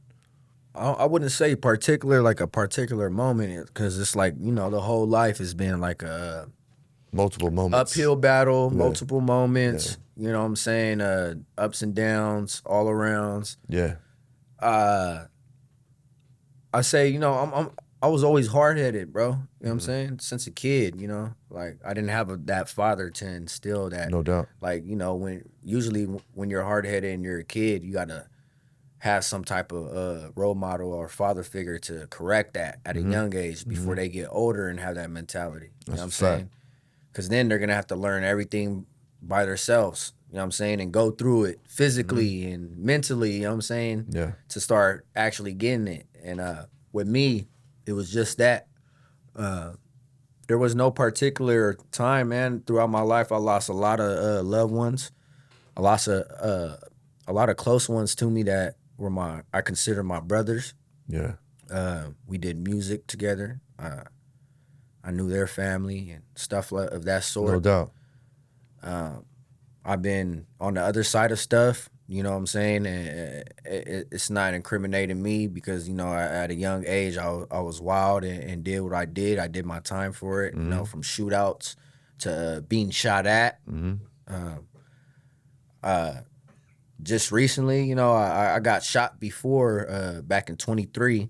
That was my first time, you know, I kind of just, you know, secluded myself, handled it by myself. I didn't make no announcements or nothing because, you know, as a man, that's exactly how you're supposed to go about things. You know, you don't want people too much into your business, and all that stuff. And if you allow anybody into that, then cool. You know what I'm saying? That's on you. But you know, that first time me, you know, getting popped should have been one of my, you know, eye openers to, you know, wanting to move different. I took it as I just gotta tighten up. That's it. You know what I'm saying? So now I'm really tripping. Now I'm looking at everybody but it was, now that I'm older and I've been through it, I went through that and I didn't see the sign from it. You know what I'm saying?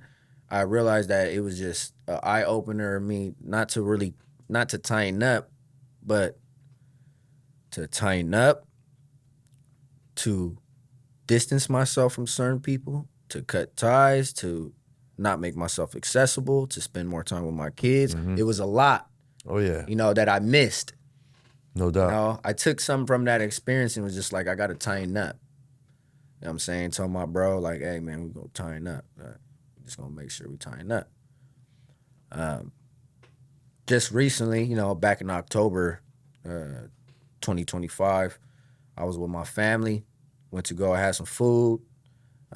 Normal day, normal night. I had a gut feeling, just based on, you know, I mean, I already been moving like that. Like I told you, I needed to tighten up. So I was the tying up person, but I was still humble and too accessible. For sure. I'm out in my city, not hiding. You know, I'm going to stuff with my kids. I'm just, now that I think about it, it was just dumb decisions because of the don't want to say the lifestyle, but like I said, I still had ties with people, and just it was too much shit that I didn't seclude from. You know what I'm saying? And then I was making myself too accessible. But needless to say that, you know, it was a regular night, you know what I'm saying? With my kids, I started arguing with my girl. My girl was overstimulated. Hey, no my girl was we know now. Yeah, my girl was overstimulated, you know. It was a normal night. My kids, bro, fucking, you know, probably was hungry as hell. I got all three of them, all the boys. Yeah. My youngest is 2. My baby boy, Raymond, he's 5, that just turned 6. Nice. And then Rico is 7. Okay. So I had all them. She just picked me up from the studio. I just had a night of work, regular night. Went to go eat. I was arguing before with her about the spot. Didn't really want to be there. I just wanted to cut home. Put my pride to the side. Didn't want to argue with her. We went in and fucking went back to my car. Everything was straight. Where we guys at? Where'd you guys eat? In and out. In and out, okay. Yep, inside too. So okay. We was just eating, you feel me? Typical night, regular night with the family, and shit, on the freeway we was followed, and when we got off the exit, someone just loaded the clip and got up out of there. Bro. You know what I'm saying? And damn, bro, with your whole fucking family in the car. yeah, whole family, bro. Jesus Christ, bro. And you got hit? Yeah, I got hit in my hand, bro. My hand still, I got this little fucking shit right here. They always be asking, like, what the fuck is that and whatnot, but it's a spacer because I got hit, like, right in my knuckle. Okay. You know what I'm saying? Oh, so what it did is it shifted it down. Yeah. And my whole finger, this one, the index finger, it shattered. Fuck. So I had to like kind of like they didn't fuck with it. Okay. They tended to the wound right here. Okay. They tended to the wound right here. Yeah. And the bullet shot out this side right here. Okay. Took a big chunk off of it. Shit, It went from bro. my finger, and then it hit my girl in her leg. She was sitting up with her leg propped up. Oh my God, bro. Luckily, or not even luckily, like I said, you know, God, you know what I'm saying? He made sure it didn't go through. You know what I'm saying? So she just got impact. But Oh, just impact. Just Oh, fucked up shit. impact right here on her shit. Whoa. Didn't break the skin? Didn't break the Holy or broke shit. the skin a little bit. Yeah, but you took the impact. Yeah, yeah. Mostly. Whoa. And none of your kids, thank God, got hit. None of the right? kids. There were 7 bullets total in the whip. Man. The main ones were like right there by my shit, and one right in the back where my son was, where it lodged in the door. There was like this foam and other parts of the door handle and shit that the bullet was just lodged in. And That's yeah. spooky, bro. Yeah, bro. Fuck, Fucking man. like I said, I can't say that's a specific, but that's a major part of me. Like, yeah, you're coming to that, you know, of time, you know, with recognition, with who I am as a father and what I want to be, and the willing to advance and change, you know, for myself. Yeah. You know what I'm saying? And so it was like, it was a flash, you know what I'm saying? A quick flash, seeing all my family members, my kids, seeing myself in a casket, seeing all my dead homies, the ones that I've been to their funerals, seeing all their mamas. It was a quick flash of all that, I swear, on everything. Like, and man, when it happened, you know, I was so much in shock, and obviously this is my second time too, so Yeah. not all hysterical. Ah, fucking, you know, Yeah. I just seen videos and certain people are acting such. Not to say that, you know, it's a gunshot, bro. It's a gunshot wound. Yes, they do hurt. I'm not sitting here acting like I'm all tough and No doubt. not bulletproof, obviously. No doubt. But I was so much in shock. You feel me? I didn't even know. I was shocked. I was just looking at Adrenaline's my a girl. I real was thing, looking at too. her, and I was just making sure I was looking back at my kids. Yeah, hell yeah, man. Like I said, the person was already on the free. Like, we got off the freeway, and they got off with us and shot and got back on the freeway. One of them Jones. Yeah. Okay, got you. Got up out of Got there you, like got a you. little blindside, little shit. Yeah. Did you know where it came from? You don't know who They it didn't was even know type where shit? it came from. It was. They one of might have those- just peeped you in and out and just got exactly. the drop I kind of just put it up in the air. for sure. I already know the situation and everything. You know what I'm saying? Yeah. Left it at that. You know, there was no further things that I needed to do. A lot came in full circle though. It was That's heavy. a bro. lot came in Goddamn. full circle. Glad you all right, bro. Yeah, no, I Shit, appreciate man. you, bro. Damn.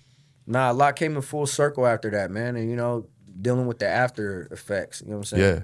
How's People your that- kids, man? Yeah, so my kids, luckily, you know, my cousins and I had all my supporters, you know, came and helped me out and, you know what I'm saying, and helped me move and, you know what I'm saying? Cool. Because, you know, we was just thinking too, like, man, we smack in the middle of the hood too Yeah. for years. Mm-hmm. Were you in the South? Yeah, right? Sure. South Shack, Yeah.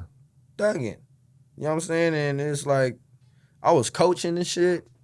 I'm not hiding or none of that, you doubt. feel me? No doubt. But I'm also not like super involved in anything, trying to incite anything. For sure. But I done ran up a muck.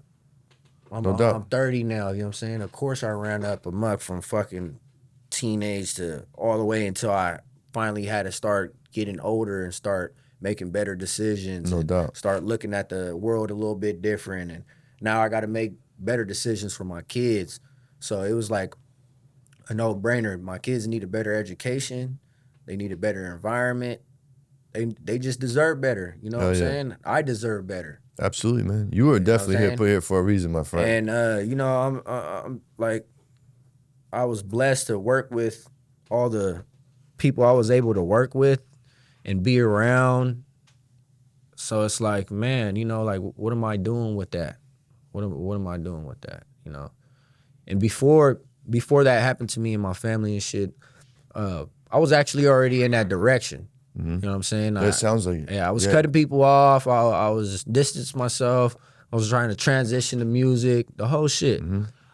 But, you know, I feel like it was just really just, you know, like that first time I said, the first time I got shot, I looked at it, I just need to tighten up. And that was the only lesson. Yeah. That was the old you last season. Yeah. There ain't no chapter. fucking new season, you know what I'm saying? My fucking family was involved. I didn't take any, you know, kindness to that. You know, I was very mad, frustrated, especially sell myself. You know what I'm saying? As a grown man now, taking accountability for everything I done said, stood on, represented. Yeah. Hey, man, as a man, you got to stand on that shit. And I'm not going to sit here and play the pity game. Yeah, but I'm also, you know, I do got morals and real ethics, you know, when it comes to this shit, you know, as a whole.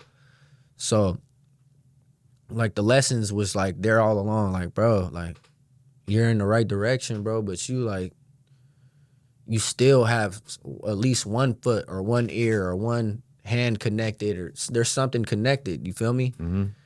And it was, you know, being places where I didn't need to be, over consuming alcohol, drugs that I need to be fucking with, fucking with powder. I admit I would be tuning on, getting hella drunk on the weekends. So I'm going to pop-ups, events, shows. You know what I'm saying? I'm getting on. You know what I'm saying? I'm getting drunk first. You know what I'm saying? I'm mingling. I'm a cool guy. The good part is that I was a good drunk. He's a happy drunk? I wasn't the type act all weird, be weird to my fans. You know, if anything, it drew me closer. You know what I'm saying? I'm more like comfortable. You know what I'm saying? No doubt. And it wasn't a bad thing, but it was a bad thing because, you know, with this shit, it's like, now that I'm looking at everything from a business perspective, like, obviously, you know, I got ties and networks and connections that I could be using to the best of my ability, but at the same time, part of me trying to dibble-dabble street or having too much connections or any type of anything that doesn't align with the mission statement, gotta go. It's not gonna coexist. No, it can't, man. It's not. You could be you. Now I know that I could be myself. I could be where I come from and still stand on solid principles, but be a man, father, and a businessman before anything. No doubt. You know what I'm saying? And that's what it taught me, bro. Spend more time with my kids. Don't take things for granted.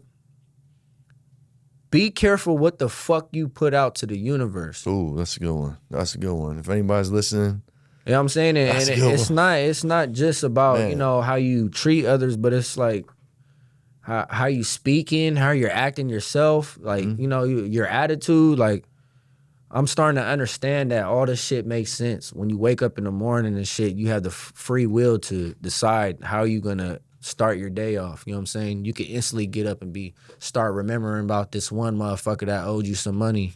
And then now, you know, you thinking about it all day, and that'll affect your day, you feel me, based off the energy. And I did that a lot of times. You know, I was guilty of it. I still, you know, we have our moments. That's all. It's a human condition. Yeah, it's a human condition, bro. We're all normal. But what it's brought me to get closer to is realizing that. And, like, I'll catch myself now. Yeah. You know, whether it be getting irritated with my kids, hey, calm down, slow it down. You know what I'm saying? You can go smoke a joint or something, or whatever you need to do to go about this a different way. You know what I'm saying? But the trauma from it, bro, of course, for me, I'm grown. This is my second time getting shot. I know how to take it and move with stride. You know, just for my kids being around, it was fucked up. They had to reprogram everything, you know. I had to reinsure them, you know what I'm saying, that everything's going to be Gucci. Like, everything's going to be good. Mm-hmm. Like, you know, I had to show them, first and foremost, like, it started with me. Because in the end of the day, you know, I'm their superhero, you know. No doubt. Every parent is supposed to be their kid's superhero, you know what I'm saying, in some sense, way, shape, or fashion, you know what I'm saying? So having that happen, you know, put me in a vulnerable spot.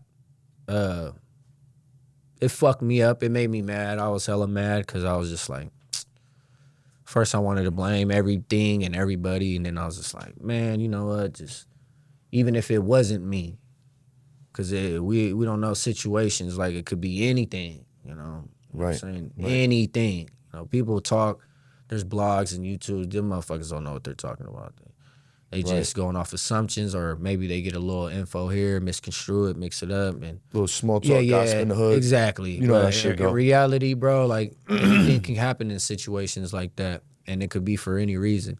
But just taking that accountability, like, man, don't pity yourself, because now your kids need you more than ever. They already need you before, but now you just went through a situation to where you have to really kick in those grown father-like instincts. You know what I'm saying? And you got to start applying them now, or else it's going to be too late. You're going to fall apart. Kids going to fall apart. They're going to have trouble in school. They're going to be expressing themselves in school and just how they feel. Yeah, they're going to be not listening. They're going to shut down. Like, I know what comes with it. So I kind of had to play my own psychologist and my own mentor, and also still, you know, I have my support system, my mom, my cousin, you know, people that I'm in collaboration with on the business side. You know what I'm saying? They all been supportive of me, you know, just trying to get me back. And my decision was just simple. Start focusing on everything that, you know, I was missing and not taking real importance of. Start focusing on it. So fitness within a month of recovery, you know what I'm saying? I'm going out. I'm still taking trips with my kids. I'm getting them out to the wildlife. You know what I'm saying? Give them some fresh air. Oh, yeah. You know what I'm saying? Just so they could just, you know, be a kid. You know what I'm saying? And I started thinking about it too. Like, man, you know what? I didn't notice because it was so regular. My life being in the hood and shit, it was regular. We in the hood. It was regular. I know, even though we were kind of like sort of like tucked off, we was still right there in the middle. We got Florin Row right there, Mac right there. We got Oak Park not too far. Like, we right there. Yeah, that's you know what I'm saying? And the school is mixed and mingled. Got different people, different parents from different sets. Yeah. I didn't think about it like that, you know what I'm saying? And I started thinking about, man, you know what? Like, damn, they do deserve a lot more. So I started applying heavily on, like, you know, what can I do to give them more? What can I raise these kids? What school do I want them to go to? Shit like that, yeah. So I started thinking, it opened my eyes, it just all around, bro. I feel you. You know what I'm saying? Yeah, I've been on that time too, bro, because I got started over with this kid, bro. Now I got to, like, the next move I make, I need to keep him in mind. And what's the school district like? I didn't do that school district shit in a long time. You know what I mean? I'm like, fuck, I gotta do this shit you gotta again? Read fuck. it, yeah. But no, that's real shit, man. That's real shit. And wow, man, you can tell you were certainly put here for a reason, bro. And you know, they say God, you know, you don't get qualified. God calls the qualified, and you're qualified through your trials and tribulations. And you can really, you know, through your story and through your trials and tribulations, you can really give back and help the youth. And this is part of the reason why I reached out to you. I know we connected at Hash Hole Island, you know what I mean, whatever. But like, when I seen you over the holiday drop that book for those kids, man, I was like, I gotta get this guy on the show, bro. This guy's doing real work in the community. I know he's got a story, and we need to bring this to life and promote that. You know what I'm saying? And then seeing you do work with Kasaflora, this is another positive move. You're in the legal cannabis game now. You know what I'm saying? So let's touch on those things, man. Let's touch on the positive. You know what I'm saying? So let's talk about that book. Yeah, That's I'll start dope. it in order, bro. That's awesome, man. So it's crazy, man. It was perfect transition because I was just gonna go into that too. So I was a month recovery. My hand was still like fucked up, all swollen. The wounds was still healing up. My shit was all bloody still. Fucking, they wanted me to wear a sling. I'm being hard headed. I'm just walking around with a pillow, just thugging it. It sucked. No doubt. I'm here, bro. Like I said, man, there's not much I could be fucking, complaining about, bro. No doubt. Like, you know what I'm saying? I got my shit. It's not fully functioned yet, but I still been pushing myself in the gym. You know what I'm saying? Hell yeah. There's certain things that I can do, so I implement those. I started going back to boxing training. Oh, nice. Even though my hands fucked up, I told my Work trainer, on that jab, hey, dog. man, whatever the fuck I could do, fuck it. Because at first it was just like, man, I don't know, what am I gonna do? And I was actually, your boxing trainer find you something to do. Hey, yeah, and exactly in recovery. No, bro, I box. In recovery, I was comfortable. I was in recovery, and I'm laid up a lot of the time. So, man, I was eating bullshit. You know what I'm saying? And I was almost letting it get to me for about a month and a half. And on that month and a half, going into that second mark, I was like, man, you know what? Fuck this shit. I was like, I got to do something productive. I got to, like you said, bro, like, you know what I'm saying? I'm here for a reason. And I'm not finna fucking take it for granted, missed opportunity, and there goes my life. Fucking right, bro. Nah, can't do that. Now that I know my purpose and my destiny, I know I was put here to use my testimony and use my life journey as a motivation and influence the right crowd, which is the young ones. You feel me? I got a lot of young ones that look up to me, and I don't want to be known for all the bullshit that I done said, but that was just me, part of my journey growing up. So a lot of shit that I done said or acted out in the past or did, that was just me trying to find myself. You know what I'm saying? No doubt. I learned the hard way, you know what I'm saying? But since I'm that testimony, it's like I want to be that testimony for the young ones. Like, you don't gotta go through that, because look, I already did it all. Yeah. I made the sacrifices. I did it. Now I'm moving this direction. So you need to hop on this hype, because this hype is where it's at. But like I said, going into that second month, I locked in. Started writing music. You know what I'm saying? I dropped my first single after getting shot called Cowardice Act. That was basically about the situation, how I felt about it. It's fire too, by the way. That was a good try. It was me taking accountability too. If people listen, bro, people stop. I got all types of comments. That's always gonna be there. But stop crying about it. Do something. And then you got these like, well, you want to talk about the life, but it's always comments like that. But I'm like, bro, you guys must not even be listening to the song. Yeah. Because in the song, I'm teaching the lesson, and I'm also taking accountability. Like, you can't get more grown man than that. Right. And as a man, they're not in that season yet, bro. yeah, exactly. You know I'm like, exactly. Yeah, I like that. I'm gonna start using that Word. one. They're not in that season yet. Yeah. So I fucking been on that hype. You know what I'm saying? The shit that I gotta put out, it's gotta have some type of message. You know what I'm saying? If I'm talking about some weed shit, we're gonna be vibing and shit. It's not gonna be a mixture of like, I'm gonna fuck you up and you trying to smoke something. Now you trying to smoke afterwards. Yeah. It's like good vibes, good energy, motivation. I've been telling everybody dedication, you know what I'm saying, inspiration, everything of that sort is 2026 like. But that's what's up. Not to go off track, but backpedal. I started writing that book. I had the book already wrote. It was already formatted. It was already pre-published prior to me getting out of CYA. So I made it in CYA.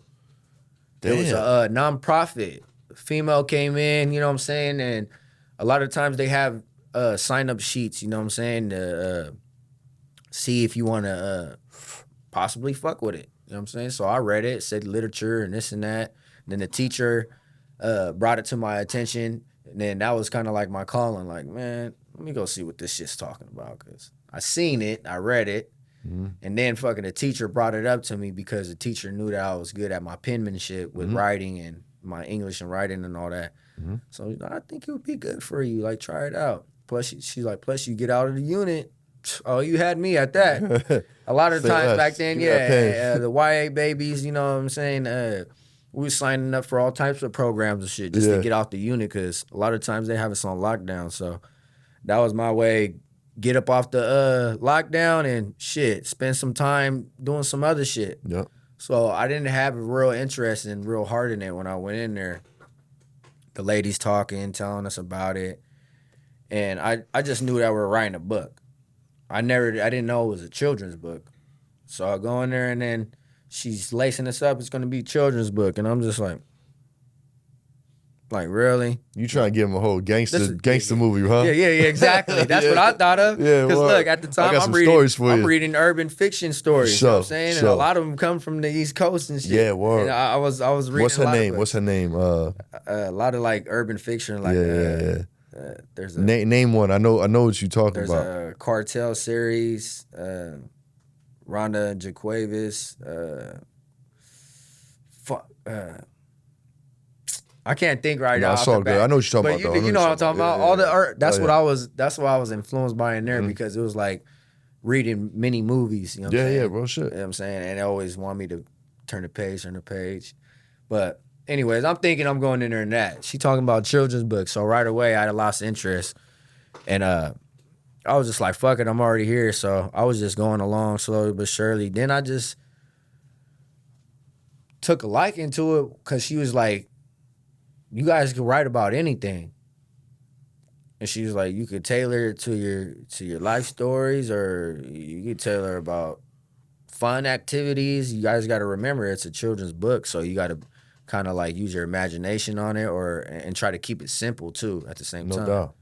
So fucking, I was like, man, you know what? This is gonna be probably like a little challenge for me then. So I took the challenge, bro, and she said we could write about anything. And I was just like, I'm going to write about me as a kid. You know what I'm saying? The hardships going through the holidays. Yeah. And what it was like, but showing gratitude on the end of it. You know what I'm saying? No doubt. So like seeing it, going through those feelings of emotions, being sad, seeing everybody from other neighborhoods, like the suburban areas, they got Christmas trees up and they're Christmas carols and you know the whole shebang, the shit that you see on TV. Yeah. So if you see it on TV and then you go to the suburban areas and you see it too, you're like, man, this is really a thing. And then you go back to your reality and don't see that. No doubt. Coexisting. It fucks you up as a kid, man. It fucks you up as a kid, bro. So I wrote the book about that and how I felt about it, and I just turned it into a positive. You know what I'm saying? Basically, my mom. It's about me. I write in a third sense, and I just talk about like how eventually, there was no hopes of a Christmas, but in the end, his mom got him a simple gift, one gift, and it was just a locket, gold, that had a picture of them together. You know what I'm saying? That's cool, man. And it was like a reminder to him the hard times. You know what I'm saying? When you feel like you ain't got something. You got to remember, the ones closest to you, that's who you got. And that's what matters the most. That's right. So it was about gratitude, man. And I wrote it in YA. She was talking about publishing it. And I didn't know how big it was. They called me one random day. They did a surprise thing for me. Had the California Endowment Association. They wrote a check to fucking buy over 100 copies of my book. Holy shit, man. Hell yeah. They called my mom all the way from CYA's in Stockton, you know what I'm saying? So they called her all the way to Stockton, surprised. I didn't know. They had a cake with my the picture of my book on it. Fucking, it was a whole little thing, bro. That's cool. It was some dope ass shit that like I haven't talked about this on podcasts either. Like that's why the book when it came out, everybody's like, "What the fuck?" Like, but this is something that was like how many years ago? Fucking 2015? No shit, damn, bro. 9 fucking years ago. 9 years ago, yep. 10 years ago, wow. Bro. And that was didn't even know it was getting published. Nope. Wow. And she did it. She was like part of a nonprofit. And I think it was like, you know, it was like a certain amount of books, so it didn't get published out to the shit. And I was like, I always had the copies of it, the physical copies from when I got out. And I always told my girl, my mom, my family, man, I always want to do something with this. Like, I feel like that's a good little book. Like, it shouldn't be something that's just kept, you know, tucked off. For like, sure. The world needs to see it. You feel me? So, a month and a half post-recovery, nigga, my shit fucked up. I'm going through feelings and emotions. I'm mad. I'm trying to make sure my kids are straight. Yeah. And I said, bro, I'm gonna bring that shit into reality, man. I'm gonna get that shit published on Amazon. Hell yeah. And that's cool. I wrote up a whole little like notes for myself on how I was gonna do it and organize it. And I just started targeting everything like that. You know, so I said, I'm gonna do this first, get the illustration. I gotta revamp it because the original illustration was by me. You know, I did it with color pencils. You know what I'm saying? And I did all the illustrations and whatnot. But I was thinking, man, this is like 10 years. You know what I'm saying? Like, I want to keep my shit, though. So I kept all my real... all my real representation and illustration. But I revamped it. So I had AI do some quick shit. And I was looking at timing and everything. And it was getting closer to December. You know what I'm saying? And my whole goal was really to release it before Christmas. Okay. Clock was ticking. I'm going back and forth with the because I had a service provider help me put it on the Amazon KDP on a app called Fiverr. Okay, yeah. Yeah, if for anyone that's trying to learn some game, if you're trying to, publish a book, if you have your own idea with all the fucking structure and everything exactly how you want it, if you word it right to the service provider, there's service providers that work specifically for that. And you'll pay them a cool little fee. You could get a little fee from. They'll put the illustration together. They'll put the writing, everything all together for you. And you could make changes and adjustments with that Fiverr's service legit. provider. You feel me? And that's how I went about it. Amazon KDP. And I revamped my shit. I uploaded it. I seen there was a fucking typo. And it was already in the system. And if I would have took it down, I would have had to fucking redo it. It's on the title. It says like written and illustrated. On the illustrated part, it's like a little fucked up. Okay. But at the time, I'm saying this because there was a lot of people. There's a typo. A month and a half post recovery, I'm going through shit. My focus is trying to get this out to the public community. I seen that fucking I didn't have time. I said, fuck it, man. I told my girl, fuck it, I said, what's the typo? Look at the message of the shit. Yeah. Or people are going to be like, nope, typo. Now listen to that. Now listen to that message. Exactly. And I was like, if they do, fuck them. Yeah, exactly. So, it wasn't for them anyway. That was my mission, bro. And it fucking, I made it happen. It dropped. And now it was like people were buying my books and shit. That's dope, bro. I wanted to order like 100 author copies because I get them at a different price and shit. Yeah. And then I was just going to donate myself. But I seen that fucking everything was backed up. So I wouldn't get my author copies until like fucking after December. For sure. Mid-January or something like that. But it allowed me to buy like directly from myself, full price. So I say that because it popped up in my head, okay, I'm going to reach out to this program, Mustard Seed School program. And, it's for the homeless children. I actually went there when I was younger with me and my mom for about like a year or so. And they're cool folks, man. They had good services, good programs, especially for the kids. Yeah. And one thing I remember about it is it made me feel like a normal kid at the time because we were bouncing around from everywhere, all the chaos I done seen, my mom on drugs, trying to get it together, staying at shelter homes. It was just like a fresh piece of breath, a fresh, how should I say? Breath of air. It was fresh breath of air. It was a fresh breath of air and peace of mind at the same time, go. bro. That's what I wanted to say. And it was just like I feel you. a reset for me. So I was thinking about how I felt at the time, and I'm like, man, you know what I'm saying? Them kids, That's fucked up, you know what I'm saying? Because I know that a lot of the shit that I was going through, like, a lot of people still didn't even know. Like, I've been through all that, but their program was designed for kids like that, you know what I'm saying? So it made me feel regular. Mm-hmm. They weren't judging, they weren't nosy, they weren't peeping, they had took us on trips, you know what I'm saying? They weren't, you know, looking at us in a bad way. Well, at the time, you know, as I was there, this is what I remember from it. So since I remember that, I was like, that's boom, bam. Did the children's book, maybe I could reach out, figure something out, get in contact, maybe I could donate some books. So since I couldn't get the author copies, I had everybody, like my fans and supporters and everybody, I had them just Buy them up. yeah. Fire. I set up like a Cash App or something, like a Zelle and shit. Mm-hmm. And I told them just Zelle me and just Cash App it. And I was just stacking it up. And then I just bought it directly from myself on Amazon KDP. Hell yeah. And I got a cool amount. And I was able to make a donation on my books. I read the book to them, showed them a little bit of my music. You know what I'm saying? There were different age groups too, because, you know, it's a small number of kids. Sometimes it could be 20 within the whole school. Sometimes it could be 40, depending on, you know, how their shit's going. But it was a small group of kids, some older, some young. I brought my kids with me just so they could get a visual too. Like, hey, man, they know. Multiple lessons. Shit. I always tell multiple them, lessons but this there is visual for kids. now, yeah. Warm. And they just went through that shit too. So I'm shocked. That was my teaching time. Remember I told you, man, I got a chance to either break and fall back into what everybody else be doing, or nigga, I could make a real positive out this shit. Yeah. And I got my kids watching now more than ever that we went through that experience of being shot at. So now they gonna watch every move that I do.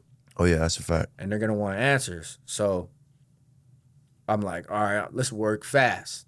And also too, that I feel like it's my due diligence now to do that type of shit. Any type of community work, whether it's giving back to the youth, you know what I'm saying, showing support, showing some love, teaching them, or helping out homeless folks, drug addicts. Yeah. Like, in a sense, like some type of counselor, mentor, but just do it. You know, I got my own business and stuff going, but like besides that, fuck the business, fuck everything. That's who I am, period.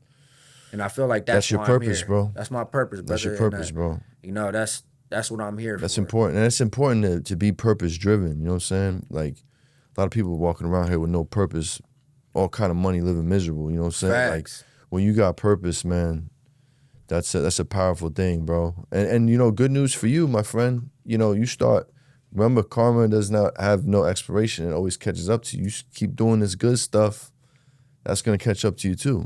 You know what I'm saying? It works both ways, you know what I'm saying? So you're putting on a lot of positivity into your environment, to the community, man. That'll certainly pay dividends in the future. So yeah, keep that up, man. That's dope, bro. Appreciate that. And I seen that video, bro. You're talking to these kids. It's like it's every race. I remember seeing every race of kid. Yep, like, it was. damn, these little kids, man, just it tripped me homeless, out, bro. And then just seeing your story, and I'm watching you connect with them.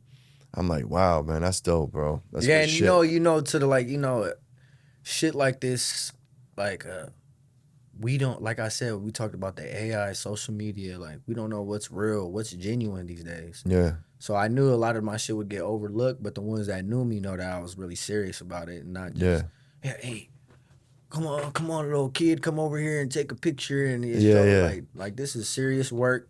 Yeah. I don't have to do this shit. I'm not getting paid for it. You know No doubt. Like, well, I am getting paid for it, you know, through God, you know what I'm saying? Yeah, for sure. Blessings, like you said, Yeah. karma. Yeah. And when there's bad karma, there's good karma. That's so, a fact. like, that's me just, hey, I just got shot. I ain't stay tucked off for fucking, like, I'm still fresh. No doubt. Still injured. I'm wrapped up and shit. But I felt like that's what it took. Like, you got to start now, not now, but now. Yeah. And that was my fucking thought process. Just like after all the shit, like I'm looking at my lifestyle. I lived a crazy good life. I wasted a lot of time. Half of my teenage years, you know, I gave it to the system. You know, my mom didn't even get to see my youthful. She had my brother's youth stripped too. So, you know, this is me coming into full fruition as far as like taking acknowledgement of this shit. Yeah. Like, man, moms is like, man, she deserved better. Not even my just kids. Everybody around me deserve better. What about the motherfuckers that look up to me or support me? Yep. The kids that, hey, what's up with it, bro? Rico, we fuck with your shit. You know what I'm saying? Little 13, 12-year-olds on the bikes. We just seen one of my homies, his kids in the bike life. You know, and they're the little fuckers on the bikes, doing wheelies and shit. Hell yeah, love it. You know, gotta love it. And I just seeing his like true like admiration of just looking at me, just really admiring, like it's like, damn, bro, it's not just my kids. Nah, so bro. I got my kids to teach too. That's one thing. Yep. That's from a father. That's in-house. So now I'm teaching too. If I'm some type of image or idol in anybody's eyes, especially the kids, man, everything's being scrutinized and looked at. So I'm trying to be sharp all the way around. You know, now your purpose is bigger than you. Facts, exactly. You know what I'm saying? I figured it out now. I'm 30 years old, man. Dog, bro, I'm speaking to you from the future at 42, bro. Like, at 30, you're supposed to start cutting ties, bro. Because by then, you done seen all the slime shit, all the scumbag shit, all the treachery, all the you know, the non-loyalty. Everybody show their cards, and you know, that's around the time where I started cutting fools. You know what I'm saying? Like realizing, damn, man, everybody ain't your friends. You know what I'm saying? And not everybody's here for the whole trip. And some of those people, you know, the saying, some is here for a reason, some is here for a season, right? You know, it could have been one of your ride or die homies, one of your sick, wipe this cold out the eyes at 3 a.m. homies come slide for you, right? But you might not need them in the next season, bro. You keep them in your heart, keep love there, you know what I'm saying? But like, you're not on that time no more, right? Exactly, yeah. So it's like they're either here for a reason or a season. So if they keep riding with you and they keep being your friend through this new season of life for you, they was here for a reason. But if they're not, they was just there for that season. And that's cool. Just for that season. That's cool. Our soul contract, my homegirl Cindy says it's our soul contract. Sometimes your soul contract expires with somebody. And you was only meant to be there in that section of your life. And that served you then. And it's all good. Hold those memories. It's a beautiful thing, man. We had some great times, man. We had some crazy times. Thank you for holding me down. But I'm over here now doing this, bro, and like, I hope you can respect that. Fact. You know what I'm saying? Yeah. Yeah, around 30 is when I started experiencing that in life, you know. And about 35, I was like, count them on one hand and shit. Maybe two, you know? And that's all good, man. It's life, bro. You learn to live with that shit. And then invest in your kids and then your new purpose. Yep. Yeah, it's cool, man. Some motherfuckers, man, you probably know motherfuckers 40, 50 and they ain't doing shit. Oh, bro. They ain't finding their purpose, bro. Oh, my God. They're on the bullshit. This shit be annoying. Yeah, it is. I'm 30, so Stay I'm the like, fuck from around me, dog. I'm just sitting there like. Yeah, bro. That's crazy. Yeah. It's crazy, man. Yeah, shit crazy. I need a can someone run me up a joint? Yo, I got you, bro. I got you. Okay, we got a couple things right there. Let me see. appreciate Let me just do a little terp check, see what I'm gonna pass you real quick. Yeah, because you know, Yeah. one of them was that Rosin thing. Yeah, I know that. Yeah, I know that. I ain't gonna do you like that. I'm gonna be like, you try that Rosin ring, man. So, speaking of weed, let's talk about. That's a good segue into Kasaflora, man, and the work you've been doing with the homies, man. Talk to me. Yeah, so Kasaflora, man, for those that don't know, you know what I'm saying, the connection and relationship runs deep with my neighborhood and his neighborhood. Oh, for real? So he knows like my godfather, you know what I'm saying, and he knows a couple of older homies from that era, you feel me, from my neighborhood. Fire. And I know youngsters that are my age, you know what I'm saying, from his neighborhood. And I'm cool with him till this day, you know what I'm saying? Hell yeah. When I was younger, I always used to go back and forth from Gardenland to broader to Gardenland. You know what I'm saying? Not too far. Yeah, not too far. You know what I'm saying? Northgate? Yeah, Northgate. Yep. Yeah, Sure. right there in the Heights. Everything was like that. Well, back what is then. Gardenland considered? Is it Northgate, and where does that extend to? So Gardenland, you know what I'm saying? It depends on who you pertaining to, bro. There's some real Gardenland, Northgate natives and representatives, meaning like they got family from both. Yeah, I've met a few. I got some But homies if over you there. talk about geographical, you know what I'm saying, wise, it's literally right there. Like, you know what I'm saying? Got you for sure. It don't make sense, you know what I'm saying? But it's its own neighborhood, you know. They identify as their own neighborhood and all that. But I would always go out there. Good looking, my boy. I would always go out there just functioning with his younger homies, you know, wilding out, bear runs and all the little dumb shit, you know, when we were younger. And they used to do the same shit over in our hood. But that was the initial, you know, like connection. That's what's up. I don't think he knew this till about like a few years ago. I think we seen him like at weed shows and like certain things of that sort. And, you know, I would know certain people within the shit, and he would see, and they knew of me or the music. And we started chopping game, and that's how we. Oh man, what? You know, yeah, man, woo, yeah, man, Rudy, yeah, come on, man, that's the homie, you know. And then it just clicked like that, and it was Lou. You know, originally he was like, man, this is at a time. This is at least like probably like 5 years ago, 4. So they're getting their shit off the ground, you know, trying to make stuff. Yeah, I remember when they launched in the rec market. Yeah, they're grinding. They're trying to do everything, and they're he's lacing me up on it. Like, yeah, man, we're going into this, and woo. He was telling me about the farm and all that, and I'm like, yeah, that's what's up, man. And I really did think it was tight, you know, just based on because, like I said, we were talking about the older people, how many older people that we know that are fucking in their 40s, your age, older nigga that haven't got it together. You know what I'm saying? Crazy. So, and crazy, you know what I'm saying? I say that to say because, you know, I analyze and, you know what I'm saying? I peep game. Yeah. So I'm like, man, they've been in the game for a while. They've been through what they threw, and now they're going into the legitimate. And I'm like, damn. Like, that's not only a challenge, but that's fucking dope as fuck. Yeah. Hell yeah. And I knew at the time I wasn't ready for it. My mindset. You know what I'm saying? Plus I was juggling a lot of shit.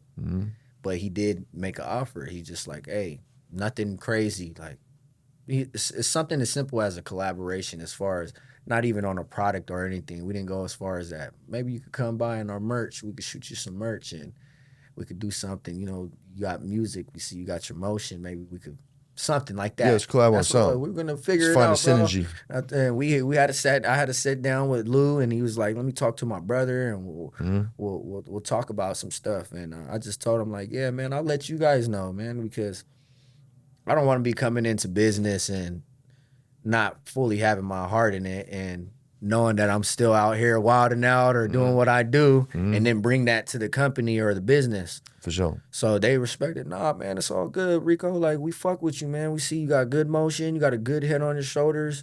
Looks like you're a good father. Like, it was pushing me and motivating me. Like, we're here. Whenever we're going to do. And at the time, you know, I was pushing my own little THC cert. With my boy Carlos, you know what I'm saying? Also known as Go to Bed. He has the Uptown. I know. Go to Bed. Yeah. So he see him at the sessions, bro. Yeah, so he had the Uptown Takeout. You know. Oh no shit. The product, original idea, everything. You know, like marketing was fire. It was from Go to Bed's fire. It was from him. So he had to Go to Bed. You know what I'm saying? And my cousin like Zach. You know what I'm saying? Also known as Payaso's Printing. He's also my co-partner too. You know, like being on camera, but sure. He right there. We can catch a little. Yeah, he hanging out in the background. See you over there, nigga. Nah, big up. But he's my business partner too, bro. But he's the one that actually introduced me to Carlos from Go to Bed. Okay. And he was doing all the shows and the 420 pop-ups at the time. You know, when it was really cracking. Yeah, like the Orbit show days. Yeah, exactly. Yeah. So this is me going in there too. You know, I've always been a stoner, you know what I'm saying? Bro, I seen you at one back in the day, bro. And that's why I was. Oh, mamas, bro. Hey, you know what? I recognize the tattoo. It's not hard to miss. You know what I mean? I don't know who I was talking to, one of my here. cousins or something. I was like, bro, you know what? I know Jay, but I don't know where did I initially seen him from? Like, probably Sesh. I know the hassle, but I was like, bro, it had to be something way before that, dog. Yeah. So look, the universe. That's wild, bro. So me being pot-headed, that's like Lou, Yeah. I would see Lou, and then like the universe was already there, bro. And anyways, my cousin introduced me to Go to Bed. He was getting the syrups himself. My cousin, Zach. He was getting hella 2-ounce bottles of them. And it was initially fucking infused with shatter. It was shatter infused. And at the time, we're talking like 17, 18. Yeah. You were talking 2018, yeah. that was good. I don't think even Rosin was even like really Rosin like, was not out like that. exactly. No, So no sir. the shatter was like the closest you could get as far as something infused. Mm-hmm. So he had made the shatter infused ones, and me and him, we were fucking down in them motherfuckers. We were making them popular, more popular. He had his own motion. I don't want to say popular, but he had his own motion and had his own shit going. But obviously, I was doing the music and doing little videos and shit. So we came in the shit and started boosting it more. Mm-hmm. And my cousin's just like, man, like, you might as well just get your own shit going on, bro. Like, yeah, right. we're doing all the marketing, promoting, like we doing numbers on this shit. We putting in videos, like, maybe you should have a sit down, or maybe I'll talk to him, see about getting your own shit. I'm like, what? He's like, yeah, why not? Mm-hmm. We'll just push that shit. And I said, fuck it. So he did. We had to sit down. Boom. Talked about graphic art and all the shit, how we wanted to do it. Mm-hmm. I took the picture of my cousin Zach's fucking house right there in Oak Park, right there in the middle of the hood. Mm-hmm. I just fucking grabbed the little syrup bottles and I was hella blitzed. I was loaded.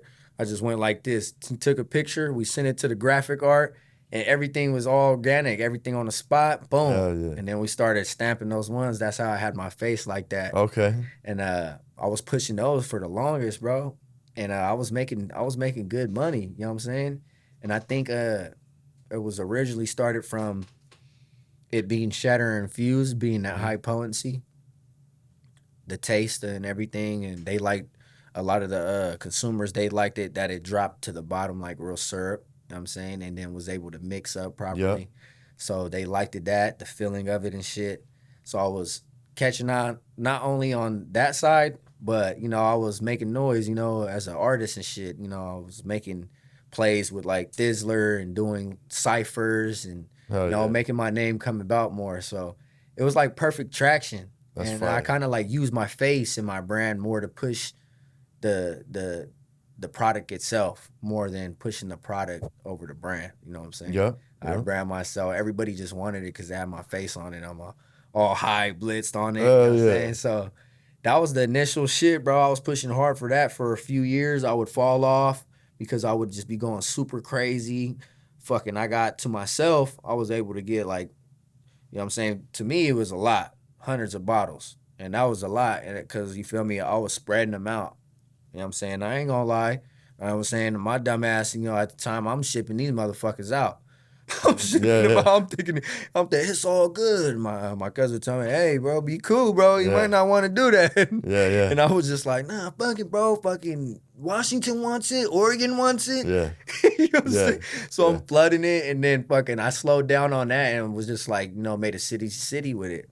And now I'm going to through the Bay Area. You know what I'm saying? I'm stopping in San Leandro, Concord, Pittsburgh, and I'm just tapping it with my fans. Yeah, you know what I'm saying? It's just my fans. It's all my fans buying it, bro. Yeah. It's all my fans buying it. So I did that. It caught traction, and it was just on the back burner after a while. You know, life happens. Business starts slowing down. I focus on music. I said, man, I gotta focus on the music because the music's pushing in more longevity money, you know.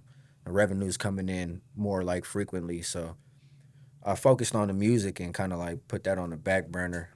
And also, you know, I told him too, my boy Carlos, like, you know, product, you know, start changing up, you know what I'm saying? And me and my boy Zach, we tell him like, hey man, we need that shatter back, bro, the shatter infused.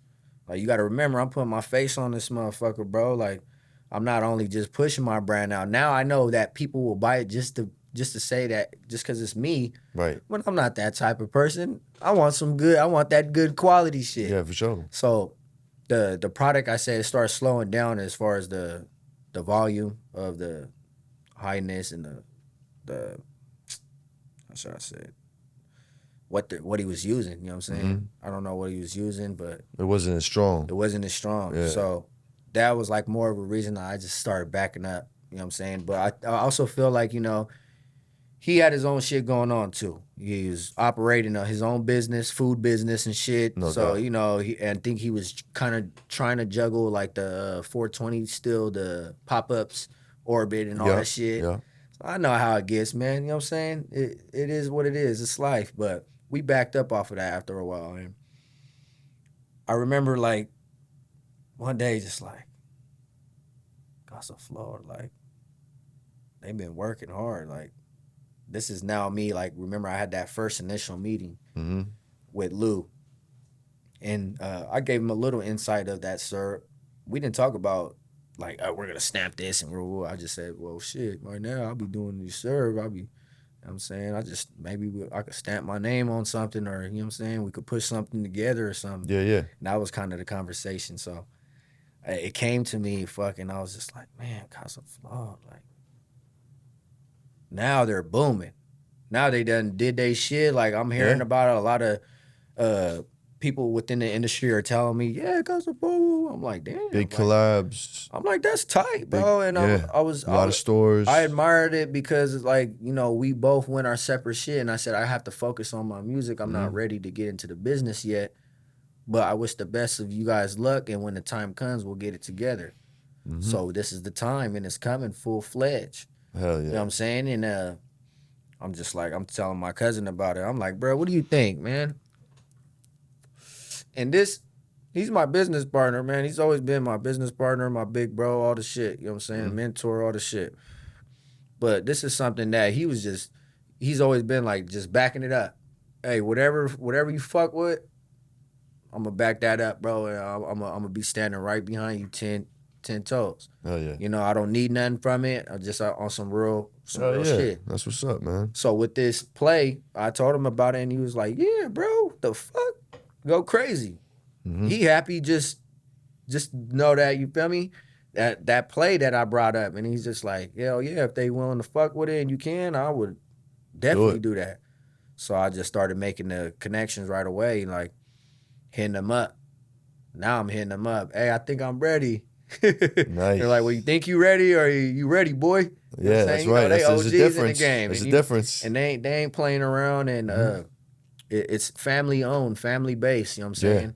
So it's not corporated fucking with employees, and it's all family. Yeah, you know that's what I'm saying? dope. So I gravitated to that instantly, you know what I'm saying? Because that's the type of work field I even want to come into, because all my work I've been doing is treating it like we family, you know what I'm saying? Like, even after this, obviously, we talk more. We family now. You know what I'm saying? Hell yeah. We done talked about everything, good conversations. That's why I love the podcast. I literally get to know somebody. Yeah, you get on to the communicate show. now. First time I ever talked to read. this guy, really. Yeah, You know you get to fuck with it, you know what I'm saying? Now you know me, I know a little bit about you. Yeah.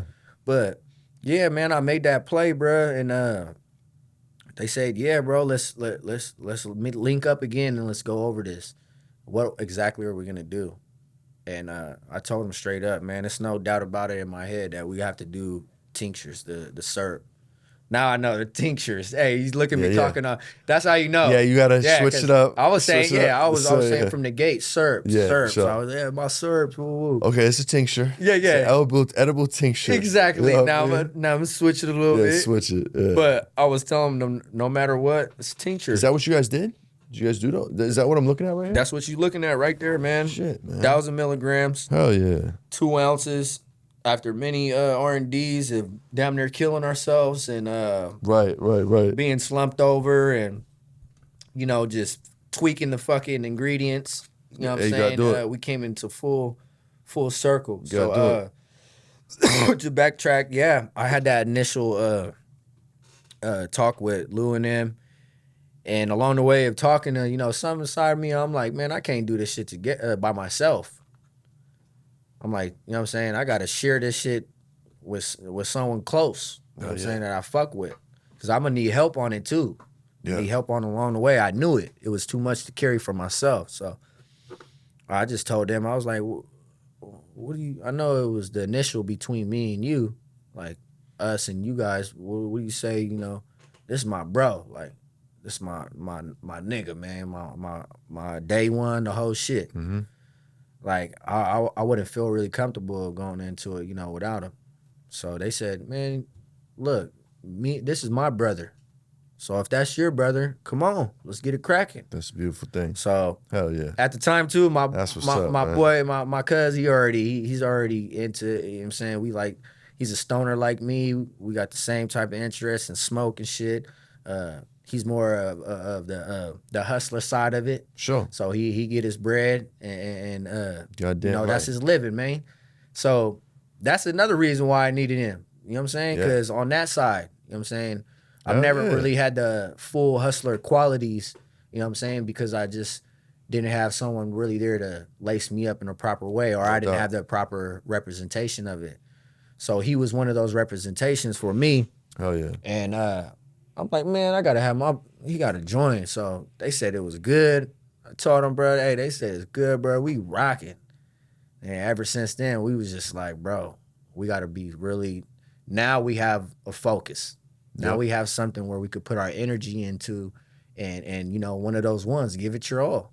You know what I'm saying? Yeah. And we went over and said, yeah, we're gonna go with a tincture, man. Reached out to my boy Gabe. You know what I'm saying? My boy Gabe set up the whole shit. Got us lined up with the proper people so that we could get the R&Ds going, the products going, and just actually start diving into the actual side of it. Mm-hmm. So this is me coming into the industry like, oh shit, this is I'm happy, I'm excited. You know what I'm saying? Because I'm like, hey, this is something that's what's up, man. This is something I don't have to feel like I'm in the wrong doing anything illegal. Like, I don't have to, like, I know you always have to watch your back, but you don't have to always be like, yeah, it's not as treacherous. It's a different treacherous. It's a different treacherous. It's white collar treacherous. And we know. But it's it's safer. It's safer. I'm learning it, and I'm loving it, bro. That's what's up, man. That's good shit, bro. Yeah, Gabe is. I'm happy. I'm excited for you guys, man. That's dope. I appreciate that. Yeah, word. Gabe is the one that hooked us up, man. So man. shout out to him, bro. He's the one that made us to actually get these products and get the right ingredients and everything.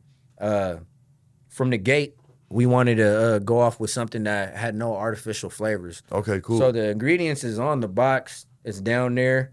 You know, you read a lot of shit. It's very, very detailed, and it'll have a whole bunch of other shit. You can go ahead and read it out loud for the ones. Yeah, we got the pure cane sugar, the organic tapioca syrup, water, natural flavor, cannabis oil, citric acid, and natural color. No color additives. And on that note, we're going to take a quick break. What's up, guys? Just want to take a second to shout out my sponsor, Grove Bags. This is why we love Grove Bags. Locks in freshness, keeps buds at perfect humidity without burping, preserves terps, smell, flavor, potency, stay intact. Tough and smell proof, durable, resealable, and travel friendly. Trusted by growers, from the home stash to commercial scale, Grove Bags got you covered. Tell them Good PizzZa sent you. Moving on from the rosin syrup, live rosin syrup, tinctures, whatever you want to call it. Mm-hmm. To wrap it up, we do have 4 new flavors coming out. We have strawberry horchata, horchata champurrado, we have guava, and we have passion fruit. Fire. So for the viewers out there, the consumers, the ones that's already been fucking with us, paying attention and actually buying our shit in the stores, be on the lookout for those flavors. For the ones that haven't seen, these are the new packaging right here. So we started off in the bottles. Obviously, we got to play with it more, make it look a little bit more fancier, more appealing. So we added the boxes, the individual boxes right here. Smart. We're thinking of we might hit the market with the new flavors without the boxes, because if we want the packaging and the boxes, it'll be a little bit more to wait. And we're thinking of, hey, man, let's get this shit out, man. Let's hit the market. Let's just run with it. So, for the consumers, everybody out there, the viewers out there, you know what I'm saying? Make sure you guys go try the flavors. The new flavors will be coming soon, hopefully within a month.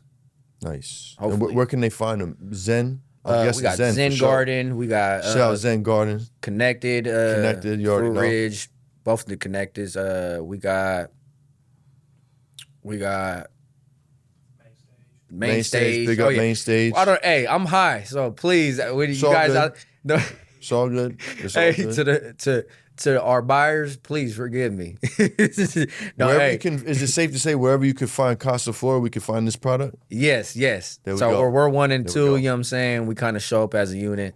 So if they got Kasaflora products, they most likely got the tinctures in there. Nice. Just ask them, man. Nice. We got the regular flavors: piña, chili mango, pepino, watermelon, and what else we got up there? Yeah, that's it. Yeah. Fire. So be on the lookout for the new flavors, man. Nice. It's made with live rosin. We did have some people talk about, you know, said there's a fine print right there that says ethanol, 200 proof. That is what's used to break down it so that it doesn't get all clumped up. Okay. Flowing up at the sure. at the top, you sure. know, Okay, and I didn't looking know all that. nasty. I didn't know that. So it breaks down the compound. This is education that I'm being. Yeah, you just educated me. This I did not this know is that. what I'm bringing out, and it I kind actually of didn't say that. I was like, let me leave that one off. That sounds like a chemical. Yeah, exactly. But you need it. And you actually need it. Everything, obviously, you know, we do COAs, all that shit. So everything is This accounted rec market for. Shit. It's safe. We looked up, you know, our options and weighed our options to use different stuff, which we may still use in the future, just to see if we could make our product that much better or healthier or however we can just appeal. Because there was just a few that said, you know, about the ethanol. They didn't know, I guess. They bought it. They're like, it smelled a little bit like, I don't know, I smell like a little strong scent or whatever. There's a lot of, we know with consumers, you're gonna have that regardless. For sure. You know what I'm saying? They're but used you to a still certain have to be open to the consumers' suggestions and what they like and what they don't like. So I mean, that's the only probably negative thing we had over everything. They say that it fucking hits like a motherfucker. Nice. It packs a fat punch. A lot of them don't know that you got to take it a certain way. Like it comes now. It comes concentrated. Now it comes. Yeah, it's concentrated. Yeah, you need to pour that in a fucking like in a little medicine. syrup. Exactly. Yeah. So look, a lot of our victims. A lot of our victims, not customers. Yeah, not victims. customers. A lot of our Vics. I smoke weed all the time. I'm the biggest stoner and yada yada. Don't be a hero. Don't be a hero, kids. And hey, man, they knocked down a whole 2 ounce, and now they're telling us, "Hey, what's in that?" We're like live rosin and mixed with 200 proof ethanol. Break down. You didn't read it? Hey, come on, bro. Fucking, you bought it, right? Oh, but bro, that's fucking. Yeah. We had a lot of good right. feedback overall, bro, about it. The taste, the flavor. I think they just like we brought like the Mexican culture to the market too. No, I peeped that. Those are very California flavors. Yeah, and like we're trying to keep it like that. And, you should, man. You know, when you can express yourself and your culture through a brand, that's when it hits. You know, that's when it connects too. You know what I mean? That's dope. You always should do that. I mean, I do that. You see, you can probably guess what my nationality is. You know what I'm saying? Hey, overall, bro, I say it's a good product. We're in over 100 stores. Damn, nice, bro. We only been here probably going on like 6 months or so. Probably not that. I don't even know. It's impressive. I'm just kind of like eyeballing it. We took a break after I got shot because, you know, mainly on my side and what I do, you know, since I do the music, focus more on the promotion and the marketing side. We just started getting our hands busy as far as going into dispensaries, talking to the bud tenders, trying to build up relationships like that. And it's been cool, man. Yeah. It's been lovely. I like the line of work. I'm a communicative person, so I like communicating with people. I like letting them know, like, yeah, that's my product. You know what I'm saying? You know what I'm saying? Because it feels good, especially, you know, coming from where I come from. It's just it's opening the doors for a lot of opportunities. You know what I'm saying? And it's good, man. We have a lot of stuff we're gonna tweak on it. A lot of stuff that we're gonna just eventually just, you know, have other, not brands, but other products, other SKUs right off of it. Nice. And build just like a line of it. You feel me? Oh yeah.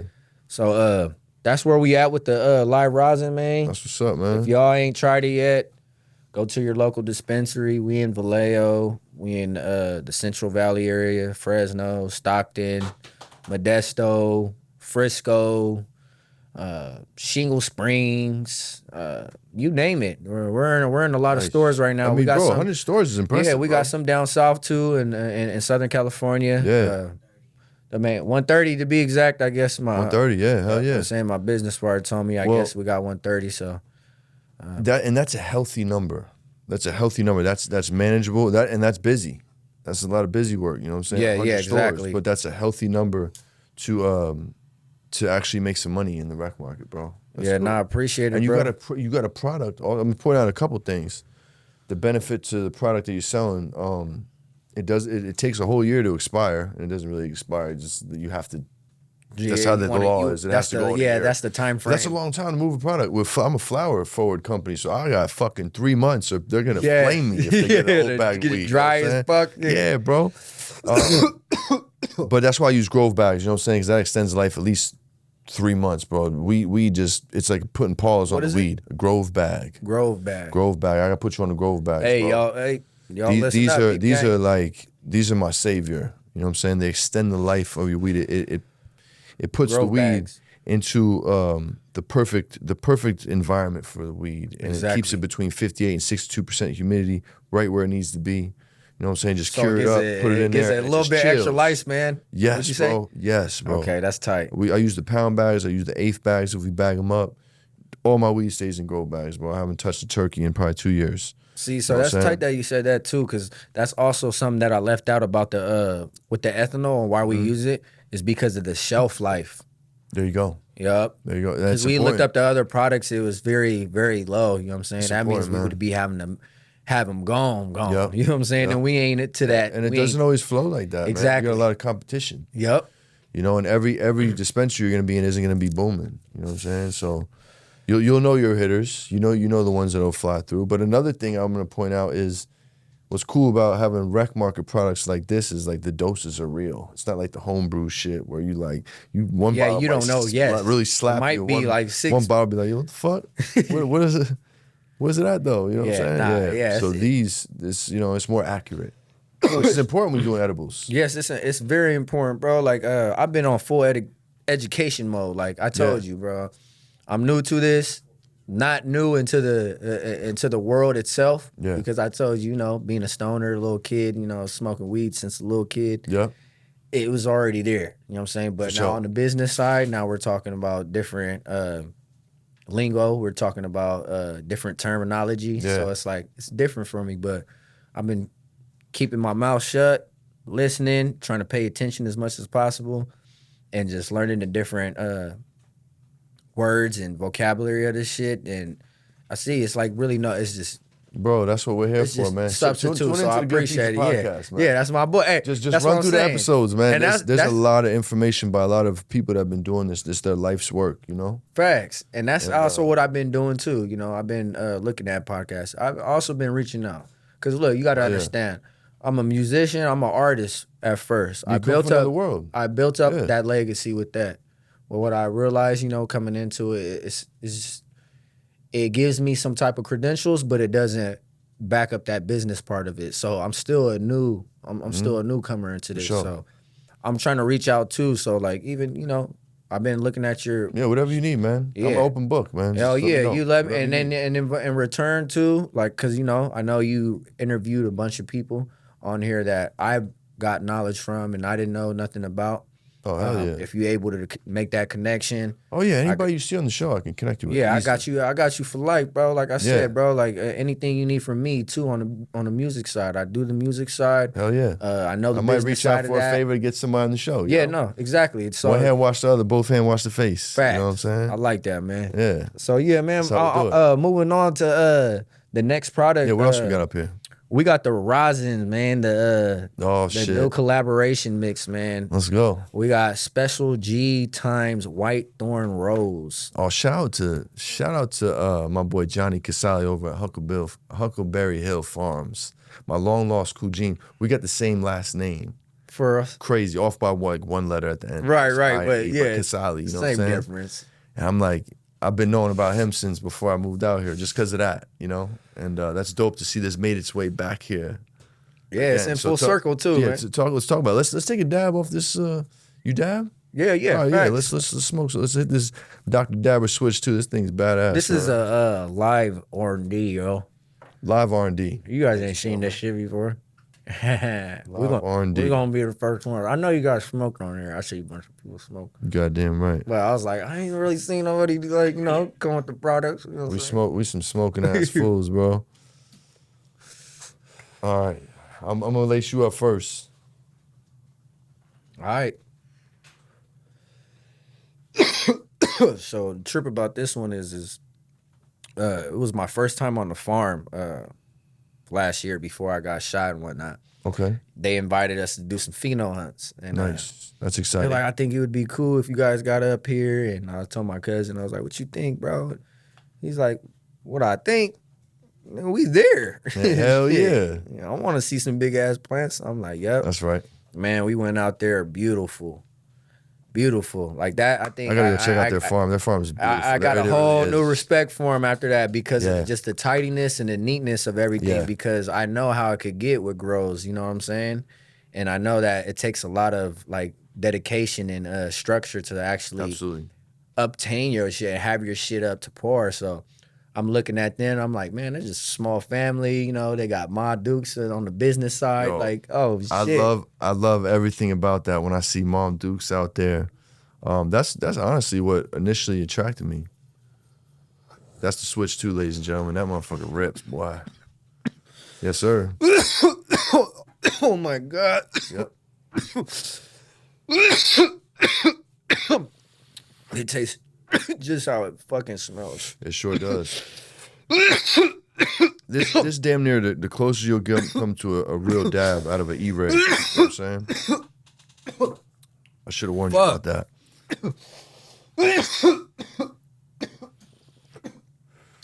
Ah.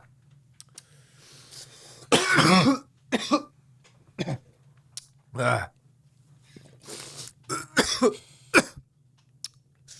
He'll be right back, folks. He'll be right back. Ah. Get that man some water.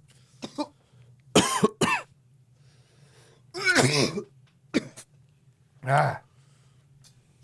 Woo! How you doing? Ah. Yeah, I was fired, bro.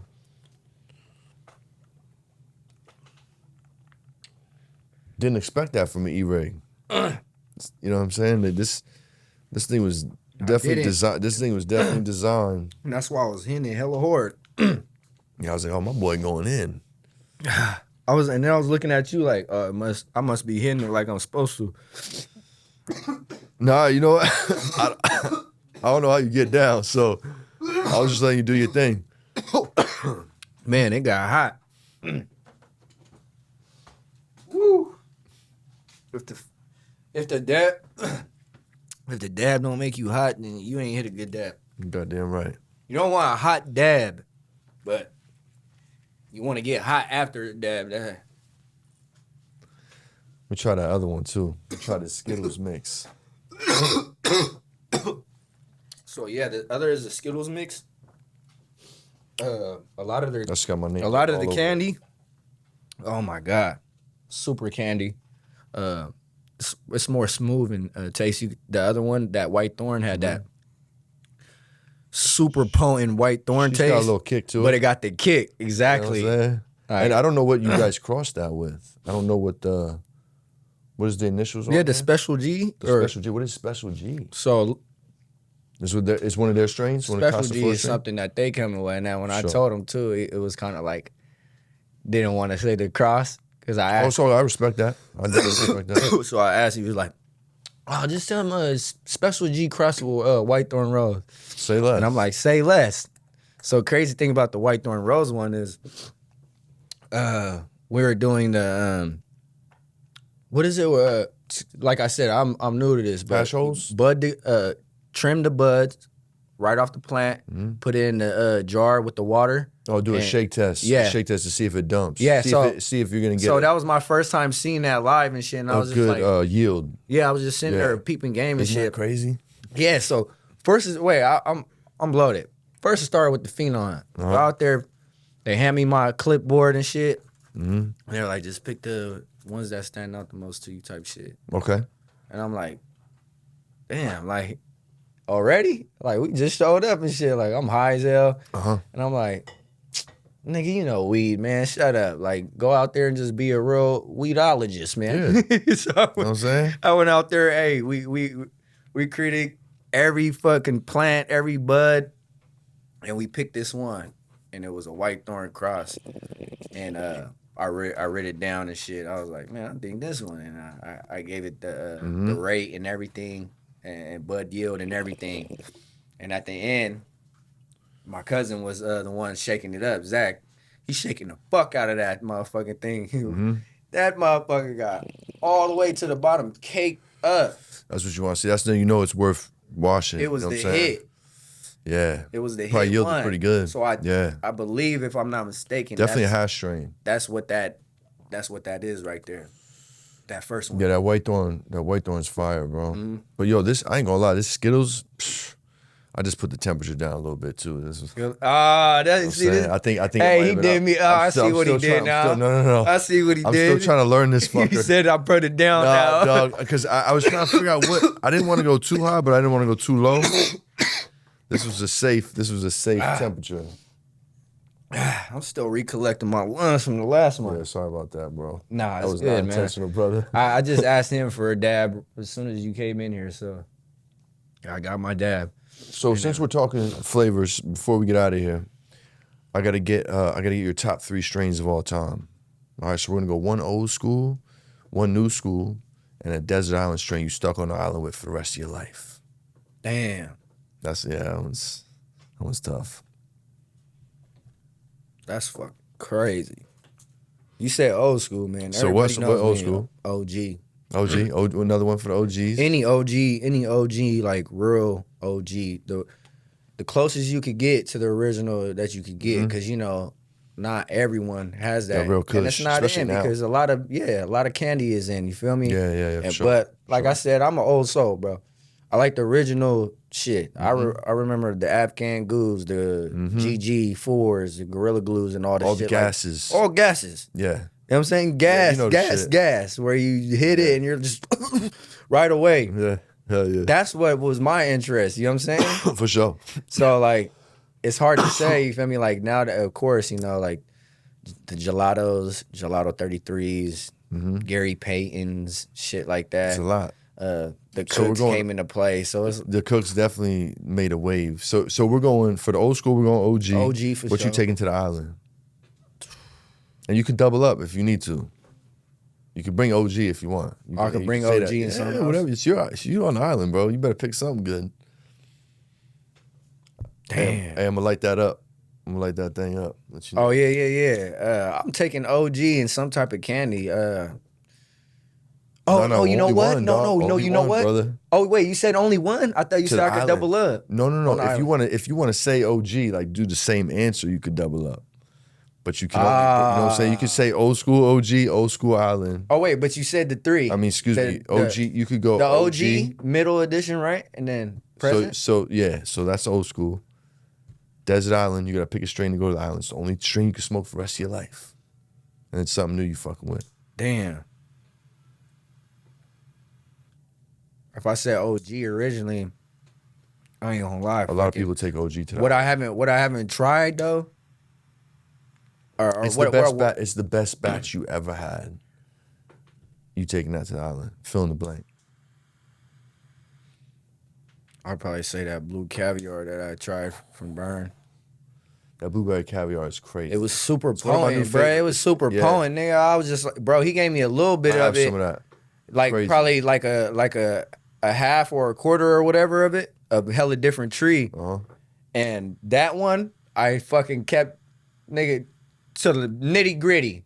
It was one nug. And then once it got one nug, I was like, it's not enough weed. So I threw it in with some other weed.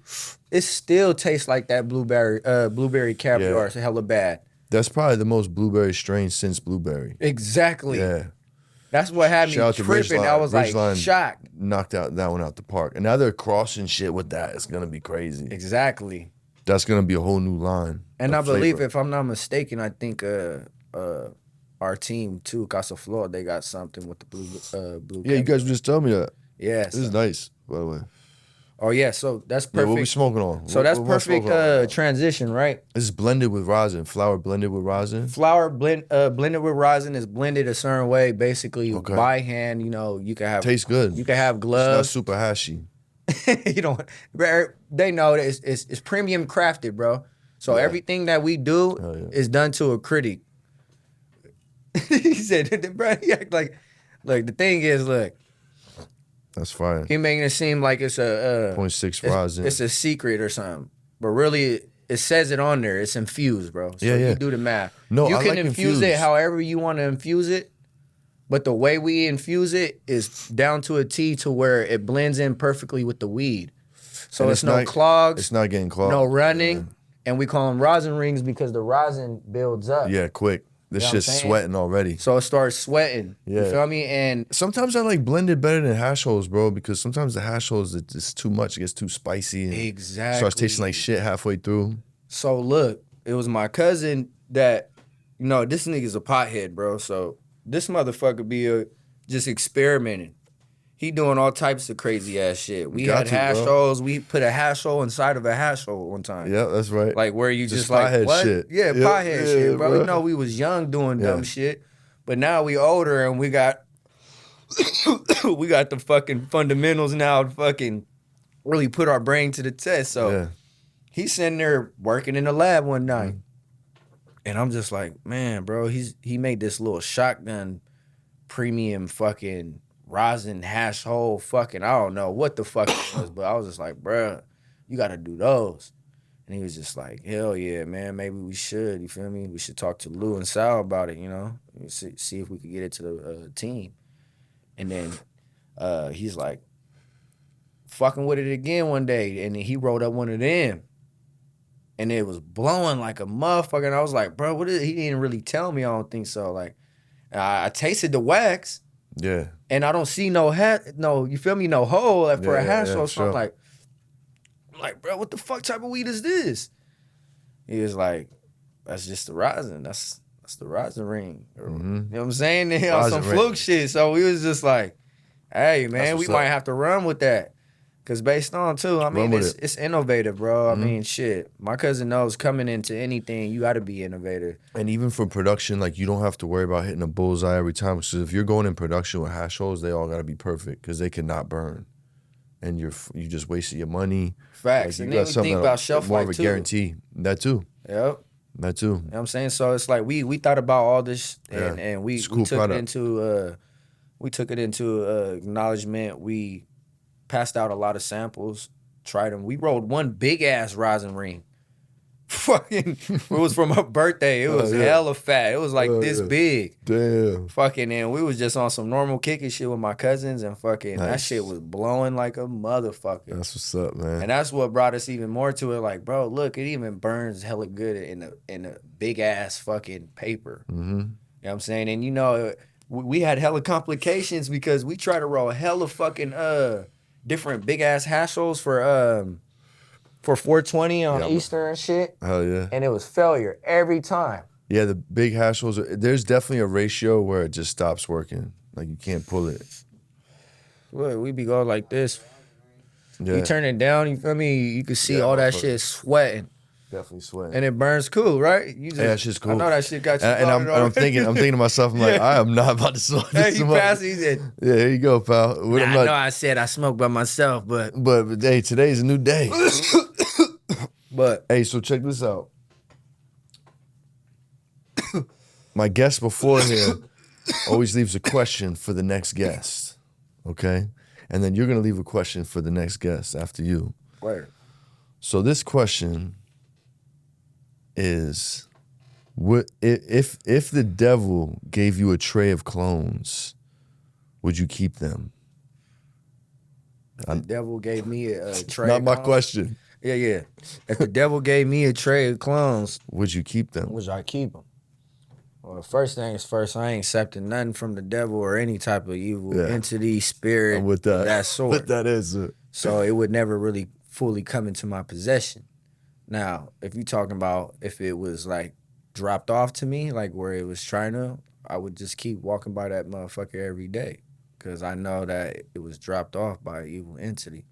And I already know, like I was talking on this podcast, that energy, vibes, and frequency and energy, that shit's all real. So I'm not taking anything that anybody got of any evil sorts because it's the same thing with people with hidden agendas, hidden intents, motherfuckers with fucking cruel intentions, for whatever reasons, or people that want to get over. it falls all in that same line. You know what I'm Yeah. saying? If you accept something Absolutely. and you accept it into you or around you, now you've done poisoned the whole crop. Yeah. Feel me? So yeah, that's fine. And that's why I told you before I asked you, I was like, yeah, I already know what you're gonna say. Because ain't no way. After getting to know you, there's no way he's taking that. there's no I way wouldn't he's either. like- For the record, I wouldn't either. Hey, to sum it up, I'm just like, shit, I would just take them and just go fucking Go make sell hella them money. shits, Yeah, you heard? exactly. You're just like, I'll be like, yo, That ain't adding up. I got toe venom fucking cuts. What's up? hey, before we wrap So it up, what are you gonna leave for the next guest? what I'm What gonna- question? Yeah, what question? I'm gonna leave these motherfucking Rosin ring gummies. Would on you- the motherfucker. Would you eat these? Would you eat these? This Rosin question gummies? comes with a prop and an Nah, edible. look, to keep it real, bruh, my question would be is if everything was stripped away from you, money, materialistic stuff, home, job, what legacy would you leave for the rest of the generation? Bet. Edgar, you wrote that down? Yeah, if everything was stripped away from you, All right. home, materialistic things, financial, money, etc., what legacy would you leave to the next generation? Beautiful. And one last and final question, my friend.